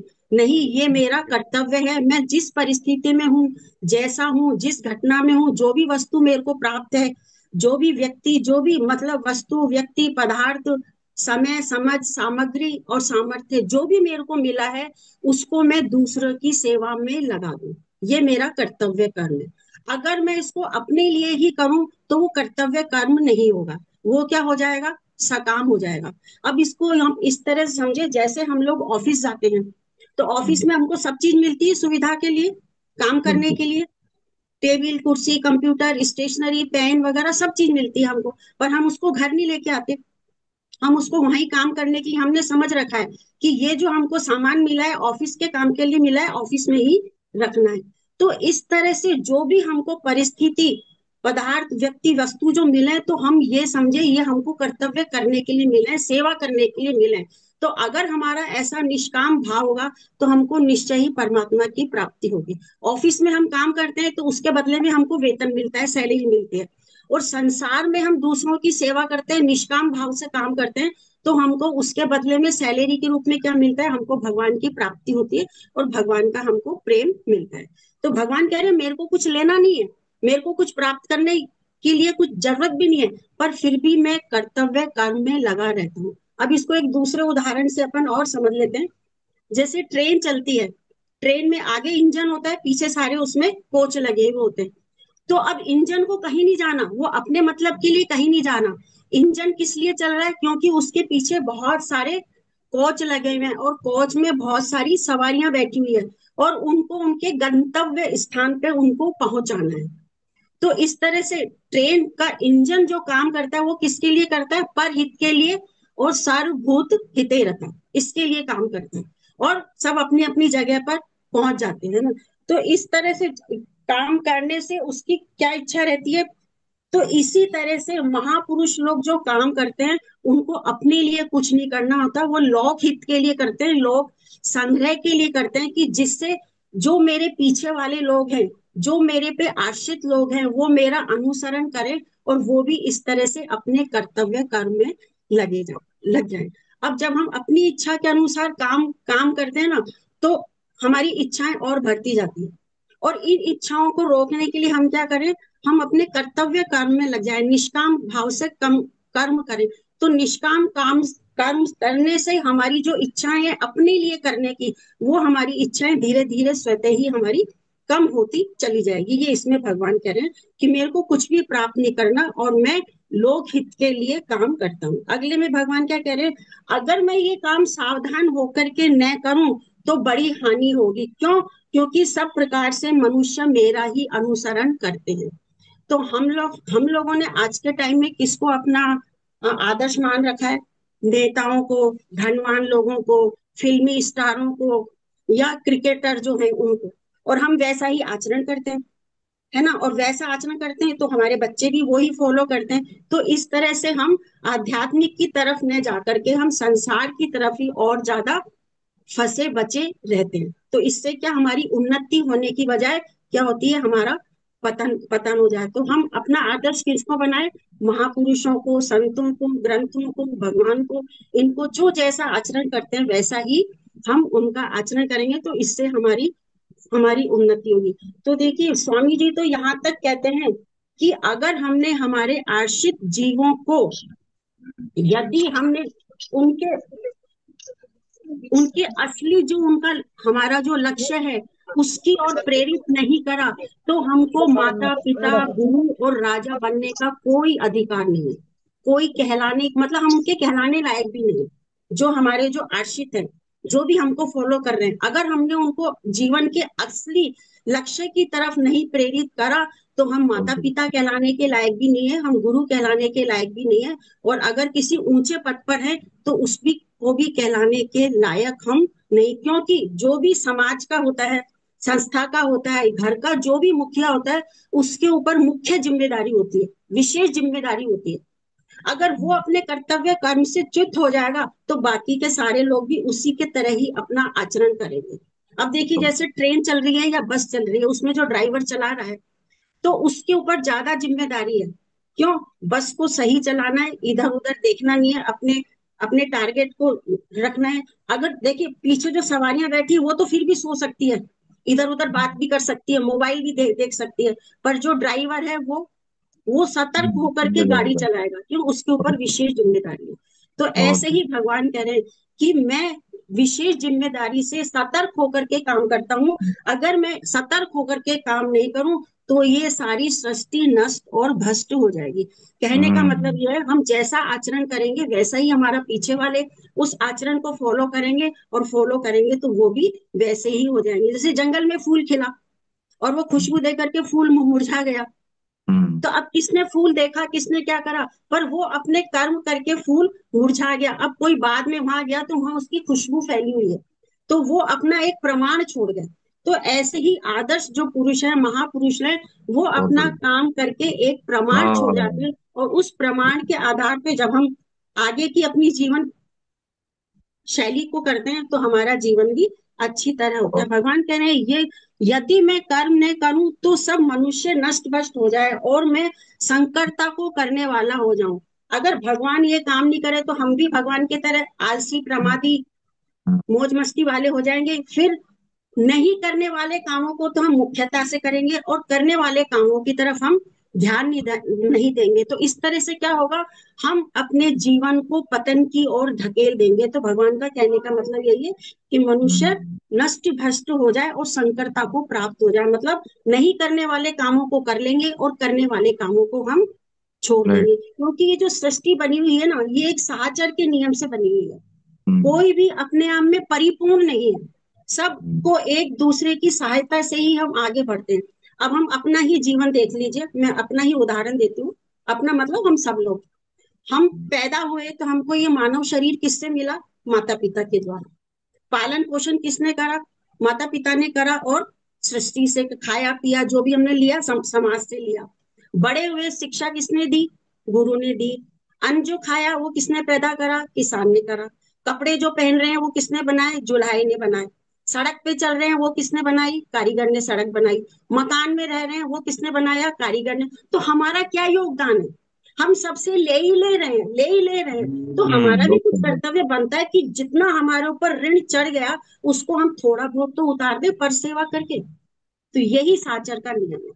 तो हम अपने कर्तव्य कर्म पे रहेंगे तो हमारी भी उन्नति होगी, और हमको जो फॉलो कर रहे हैं उनकी भी उन्नति होगी। और भगवान को हम इसका फिर इसमें हम अपना श्रेय नहीं माने कि मैंने करा, मेरे करने से ये हुआ नहीं। जो भी शक्ति मिली, जो भी सामर्थ्य मिला, जो भी समझ मिली, सत्य जो है भी ये। समय मिला, वो सब हमको भगवान से ही मिला, और भगवान ने इतने लोगों में हमको चुन लिया, और हम उस प्रेरणा से आगे बढ़ गए। बहुत हरे बढ़िया। कृष्ण प्रभु जी, हरे मैं कृष्ण। इतना ही देखिए, समझ पाई। नहीं बहुत बढ़िया है, इसमें कुछ बचा भी नहीं, आपने अच्छे से इसको किया है। आपका जो आनंद मिला है प्रबुद्ध जनों का, संत जनों का, आपने हमें दे दिया। बहुत बहुत वंदन प्रणाम आपको।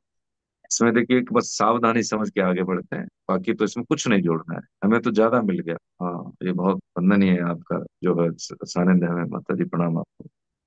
कि जैसे अभी हमारे वर्तमान में जैसे माता जी हैं, हमें संग मिल गया इनका, इन्होंने कितनी अच्छी बात कही। हमारे को समझ में कुछ नहीं आया, मान लीजिए, लेकिन इनकी बात मान लें। जो जो इन्होंने सामान्य भाषा में, बहुत सामान्य बोलचाल की भाषा में समझाया चीजें, कि हमें सब कुछ यहीं से मिला है और इसको हमें सदुपयोग करना चाहिए, हमारा इसमें कुछ योगदान नहीं है। बहुत अच्छे से समझा दिया। अब एक होता क्या है कि ये स्थिति समझने से पहले हम एक बात, हमारे साथ ज्यादातर ये होती है, क्या ज्यादातर होती है? ज्यादातर ये होती है हमारे साथ कि देखिए, मेरे एक इस प्रसंग था, वो भूल गया हूं मैं, ध्यान नहीं आ रहा मैं क्या बोलने वाला। मैं तो सुनता रहा माता जी को, तो मैं प्रसंग भूल गया, मुझे बोलना था क्या, मैं तो भूल गया उस चीज को।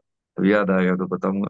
ठीक है, आगे बढ़ते हैं। अब मैं, मुझे लगता है समय हो गया, आज क्षमा प्रार्थी हम, क्योंकि सम्राट जी को भी आज आधा घंटा पहले ही हम थोड़ा सा विराम ले रहे हैं, और इसको हम अच्छे से समझ रहे हैं। हाँ, स्पीड थोड़ी सी कम है मेरी, ये मेरा थोड़ा सा ये ड्रॉबैक है, तो मैं इसको पूरा कर लूंगा। और ये लिस्ट है ना बाबू जी, आदरणीय कुलदीप शर्मा साहब, तो आप इसको देख लेंगे, है ना आप, उसी क्रम में हम करेंगे इसको, और रेगुलर हम क्लास में रहें। यहाँ ठीक है समझने प्रभु। की बात सिर्फ इतनी सी है कि ये जो वेदांत हमारा स्वाभिमान शिष्टता हमारी सीता है, हम समझें इस चीज को, जो हम जिस परंपरा के लोग हैं, माता जी ने एकदम बिल्कुल अध्यात्म को गहराई में ले जाके हमें समझा है। लेकिन जो यूथ है, जो अप्लाइड चीज हम समझ रहे हैं, उनके लिए मेरा निवेदन ये है कि ये वेदांत हमारा स्वाभिमान शिष्टता हमारी सीता है। संत महापुरुष का वचन है, वही मैं निवेदन कर रहा हूँ। हर रोज हमारा रामायण, हर श्वास हमारी गीता है। और जब तक होती है श्वास हृदय में, तब तक होते हैं हम भारत। भारत का मतलब जो कॉन्सेप्ट सहिष्णुता, जब तक होती है श्वास हृदय में, तब तक होते हैं हम भारत। और जब छिड़ जाए युद्ध, तो हम ही हैं, होते हैं महाभारत। हम ही होते हैं महाभारत। जीवन में सबसे पहला जो है महाभारत, जो युद्ध है, हमें खुद से लड़ना होता है, उस भोग बुद्धि से लड़ना होता है, उस अहम से लड़ना होता है जिसका कोई अस्तित्व नहीं है। जिसका बचता है वो क्या बचता है? सिर्फ एक ही बचता है ना। तो इसलिए जो द्वंद्व द्वय रहता है वो नहीं रहता, है ना। आज हम यही विराम लेते हैं, और उसके बाद फिर हम जो है आगे की चर्चा करेंगे, और इसको और एक्टिव पार्टिसिपेशन बनाए हम, और इस एक्टिव पार्टिसिपेशन से थोड़ा सा हम चीजों को देखेंगे। अब एक वो होता है ना कि जैसे कि एक संत, जे संत चिल्ला चिल्ला के हमें हमारा ग्रंथ कह रहा है, गुरुजन कहते हैं, हमारे माता पिता कहते हैं, जैसे माता जी ने बताया अभी, लेकिन हमारे में घुसती नहीं दिमाग में बात। संत ने चेला बना लिया एक शिष्य को, मतलब एक किसी व्यक्ति को, तो उन्होंने कहा महाराज अब हम आपके चेला बन गए। तो याद आ गया, वही प्रसंग बता रहा हूँ। तो उन्होंने कहा तो आप हमें उपदेश करो। हाँ बिल्कुल उपदेश करते हैं। तो उन्होंने कहा कि क्या बताएं, कुछ बताओ कुछ, अब हम आपके चेला हैं, आप गुरु हैं, तो कुछ बताओ। कहा, ठीक है, नाम जप करो, राम राम करो, इससे बुद्धि शुद्ध होगी, तो फिर हम देखेंगे। तो उन्होंने कहा कि ठीक है, राम राम, अरे ये तो छोटी सी बात है, सब राम राम करते, कुछ ऊंची बात बताओ, कुछ ऊंची बात। तो उन्होंने कहा ऊंची बात क्या है? कि मानस का पाठ करो। अरे ये तो घर में हर माताएं बहनें करती, कुछ और ऊंची बात बताओ।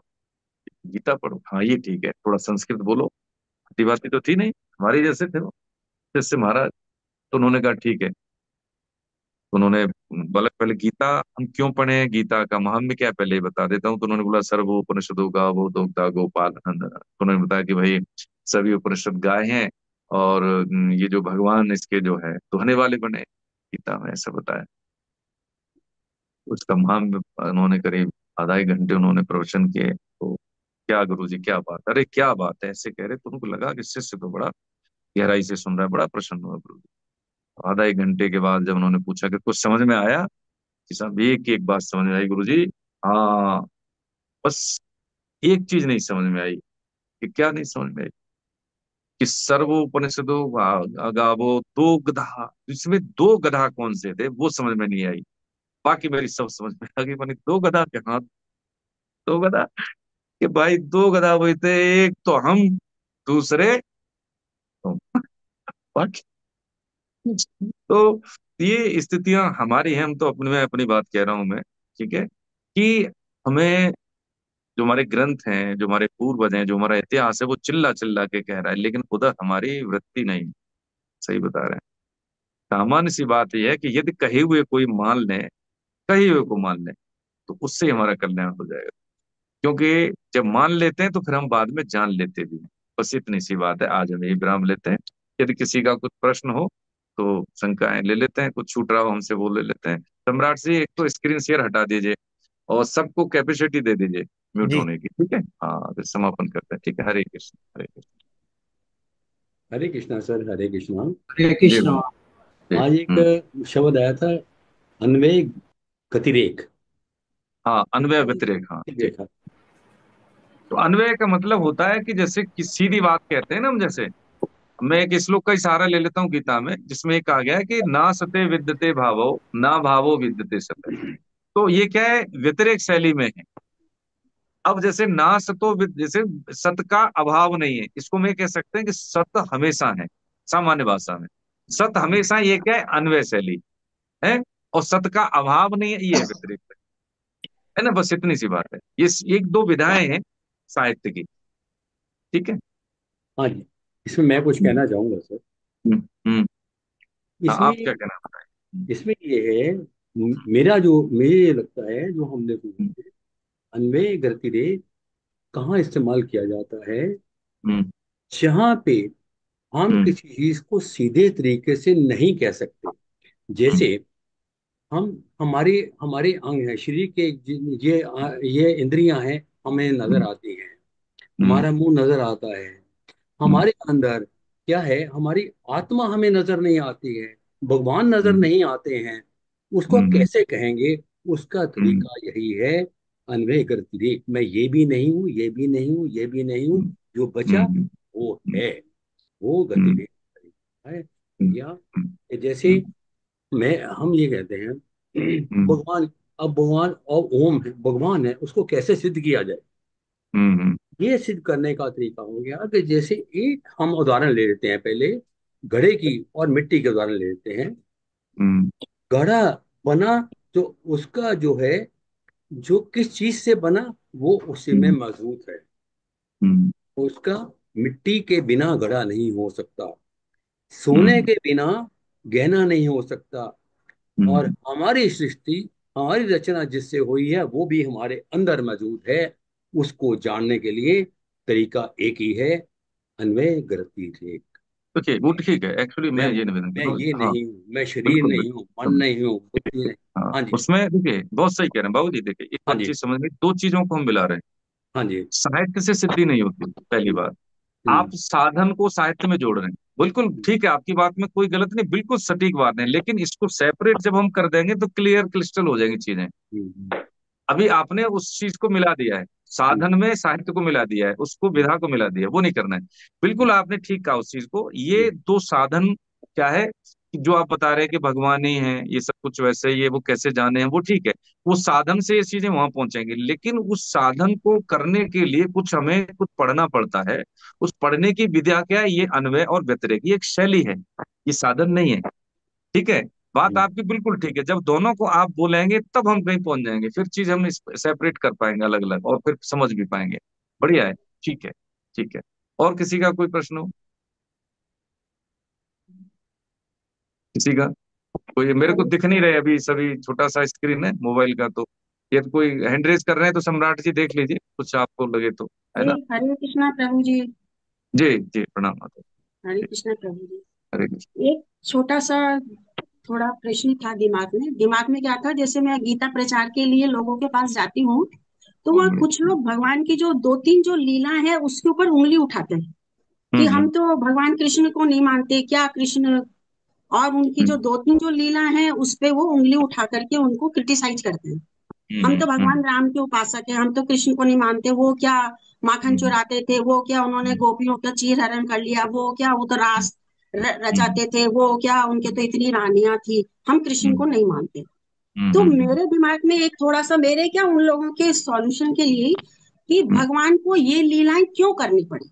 अगर भगवान ये लीलाएं नहीं करते तो भी काम चल जाता, क्योंकि अभी जो अपन ने श्लोक पढ़े उसमें भगवान ने क्या कहा, मैं त्रिलोकी का आदि पुरुष हूँ, है, और मैं सतर्क होकर के काम करता हूँ, और जैसा मैं करता हूँ लोग उसको फॉलो करते हैं, उसको अनुसरण करते हैं। तो भगवान को ये दो तीन लीलाएं करने की क्यों जरूरत पड़ी। अगर ये भगवान लीलाएं नहीं करते तो भी काम चल जाता, इसको अदर तरह से कर सकते थे, है ना। पर इससे जैसे लोगों के मन में भ्रांति है और लोग भ्रमित हो जाते हैं और वो उंगली उठाते हैं, तो कम से कम ये तो नहीं होता ना। अब हम तो सब देखिए समझते बहुत हैं, हमने तो बहुत भागवतम भी पढ़ी है और गीता भी देखिए पढ़ रहे हैं, हम तो सब बातों को उन, समझ रहे हैं, भगवान को उन, मान रहे हैं, और वो इन कारण से भगवान कृष्ण पे उंगली उठाते हैं, उनको क्रिटिसाइज करते हैं। तो इसका थोड़ा देखिए सा मैं हाँ देखिए समझना बहुत चाहिए। सही बिल्कुल आपने जड़ की बात कही, सबके साथ है, हमारे साथ भी है। तो हम क्या करते हैं, सिद्ध महापुरुषों के यही सीखा है, आप जैसे जो गुणीजन है हमारे बड़े, उनसे हमने यही सीखा है। वो ये कहते हैं कि देखिए आपके मान लेने से कोई फर्क नहीं पड़ता, पहली बात। हम्म, एक बात कि आप मानो न मानो कोई फर्क नहीं पड़ता। आप दादाजी को आपने नहीं देखा तो क्या आपके दादाजी नहीं थे? ठीक। भगवान को नहीं मान रहे तो भगवान नहीं होगा, मत मानो। लेकिन हमारी इंद्रियों की गोचरता में आने के लिए भगवान ने अवतार लिए। जैसे दादाजी हैं, तो दादाजी तोतले नहीं हैं, लेकिन बच्चे से कम्युनिकेट करने के लिए हैं वो तोतली भाषा में बात करते हैं, वो घोड़ा बन जाते हैं, वो मूंछ खींचता है, वो खुश होते हैं। तो क्या दादाजी वो बच्चे हैं? नहीं है ना। क्योंकि बच्चे के कोऑर्डिनेशन के लिए, कम्युनिकेशन स्थापित करने के लिए दादाजी बच्चे के साथ घोड़ा बनेंगे, घुटने पे चलेंगे, मूंछ खींचेगा, तुतली भाषा में बात करेंगे, क्योंकि बच्चे की भाषा में, उसके एक्टिंग में एक्ट करेंगे, तब वो कम्युनिकेशन कर पाएंगे। यही भगवान है। हम है भोग बुद्धि वाले, छोटी बुद्धि वाले है, और संसार को सब कुछ मानने वाले, ऐसे जीव की मतलब स्थिति के उसमें गोचरता में आने के लिए भगवान को उसी की लेवल की लीलाएं करनी होती हैं, है ना। गौ पालक बने हैं तो क्यों बने, उसमें एक संदेश है। माखन चोरी का मतलब क्या है, लाख गायें थी नंद बाबा की, तो क्यों माखन चोरी करते, कुछ नहीं, क्योंकि ये श्रेष्ठता का भाव हो जाता है जीव में कि मेरे पास इतना है तो मैं वैभवशाली हूं, तो वो भाव न रहे। हम सबके सब हमारे हैं। अब ये सूक्ष्मताएं कब आएंगी, कि बुद्धि तो हमारी स्थूल है, समझ में तो आता नहीं। वो हमने क ख ग पढ़ा नहीं है। हम जानते हैं हिंदी और स्पेनिश की बात करें तो कैसे होगा, उस भाषा को जाने तभी उस भाषा के साहित्य को समझेंगे। उस तत्व को जानने के लिए हमें कुछ साधन करने पड़ेंगे। कौन से साधन करने पड़ेंगे? जैसे कि हमें क ख ग पढ़ना है, हिंदी सीखनी है, तो है हमें राजा के घर पैदा हुए हैं तो राजा के घर की मान्यता है वो व्यवहार में लानी पड़ेंगी। इतनी सी बात समझने की, इसमें ज्यादा नहीं। एक बात यहाँ सावधानी हमें ही बरतनी होगी, जो गीता के साधक है, जिम्मेदारी किसकी ज्यादा है? जो जानता है वो हमारी जिम्मेदारी है। उनकी बात को लेके हमें क्या करना है, उनकी बात को सुन लेना है धैर्यपूर्वक, और प्रेम से बोलना है, भैया ठीक है, लेकिन हाँ ये बात जरूरी है, जब समझ में आए तो मिल हमसे जरूर लेना। क्योंकि आप जिस स्तर पर जाके बात कर रहे हो, वो आप क्या है कि हमारे लिए आप आदरणीय हैं, आप हमारे हैं। तो हम यही कहेंगे कि जैसे हम स्कूल में पैदा हुए हैं, 5 पीढ़ी के हम नाम भी नहीं जानते, लेकिन वो थे, हम माने न माने उससे कोई फर्क नहीं पड़ेगा। लेकिन हम ईश्वर के हैं, ईश्वर के रहेंगे, और ये सत्ता कण कण में ईश्वर है। इस बात को जानने के लिए आपको क्या करना पड़ेगा, थोड़े से साधन करने पड़ेंगे। क्या करने पड़ेंगे? भैया नाम जप कर लो, माता पिता की सेवा कर लो, नाम जप नहीं हो रहा तो सत्य भाषण कर लो, उससे तुम्हारा क्या हो जाएगा, चीजें जो आपकी जो डर है, जो आपका भय बना हुआ है, जो आपका हाइपरटेंशन है, जो आपका विचलन है, वो दूर हो जाएगा। स्थूल लाभ होंगे इससे। जैसे ही स्थूल लाभ होंगे, आपको धीरे धीरे पता लग जाएगा कि मेरे अवगुण बहुत हैं। आप अपने अवगुण को देख सकते हो। ये सूक्ष्म बातें नहीं, ये स्थूल बातें हैं। मेरे साथ तो बहुत, मेरे को अपशब्द भी कहे हमारे साथियों ने, मित्रों ने, जहां मैं काम करता हूँ, लेकिन आज वो माता जी गीता की प्रचार टीम के अहम हिस्सा है, और बिटरली रो दिए हैं। एक जज साहब उन्होंने तो ऐसी बात की कि मैं क्या बोलूं। लेकिन जब मैं लेके आया और सेमिनार में संतोष सर को सुना, उन्होंने पहला सेशन, आप तो सब जानते हैं, रो दिया आंखों से। आज उन्होंने कोई पूरी गीत अपने घर में गीता क्लास का वो बनाया हुआ है, पूरा गीता क्लास होती है गीता उनके घर। क्योंकि हमें मालूम है ना कि आएगा वही जिसमें थोड़ा सा है तो सब भगवान के अंश, लेकिन हम मुख्यता किसको देते हैं? बस वही जीव की, हमारा वही विवेक का सदुपयोग है, वो भी नहीं दे रहे, वो बिल्कुल नहीं दे रहे। 10 में से 10 आ जाए बहुत अच्छी बात है, 10 में से एक भी नहीं आए हमारा काम क्या है कि चीजों को लेके जाना, जो दिखता है वो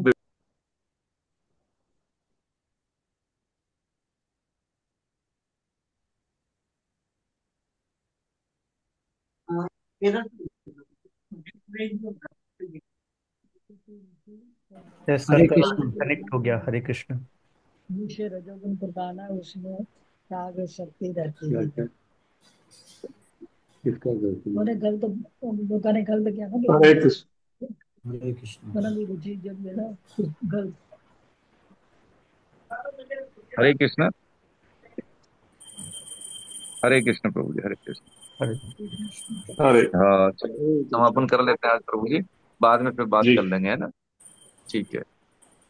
गोविंद जय जय गोपाल जय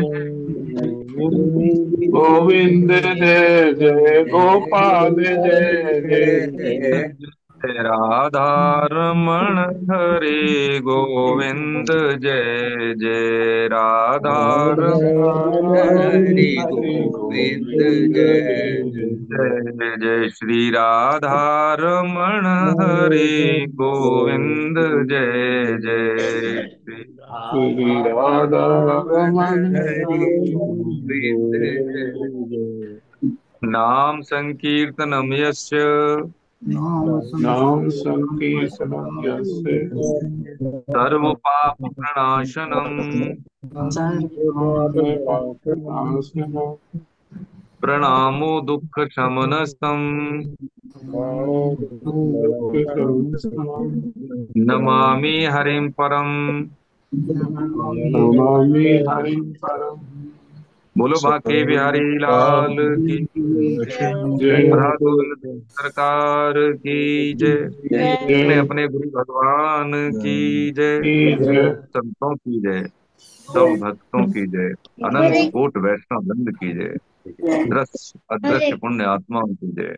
आज के आनंद की जय। बोलो जय जय श्री राधे। जय जय श्री जय राधे। जय श्री राधे। हे हे मेरे नाथ नाथ, मेरे नाथ, मैं आपको कभी भूलूं नहीं, मैं आपको कभी कभी भूलूं भूलूं नहीं। नहीं। मुझ पे कृपा करो। मुझ मुझ पे पे कृपा कृपा करो। करो। मैं केवल आपका हूँ, मैं मैं केवल केवल आपका, आपका हूँ। आप ही केवल मेरे। आप आप ही ही केवल हैं। हाँ, बहुत बहुत धन्यवाद, प्रणाम आप सबको। हरे कृष्ण। हरे प्रणाम। कृष्ण। हरे कृष्ण। हरे कृष्ण। हरे कृष्ण।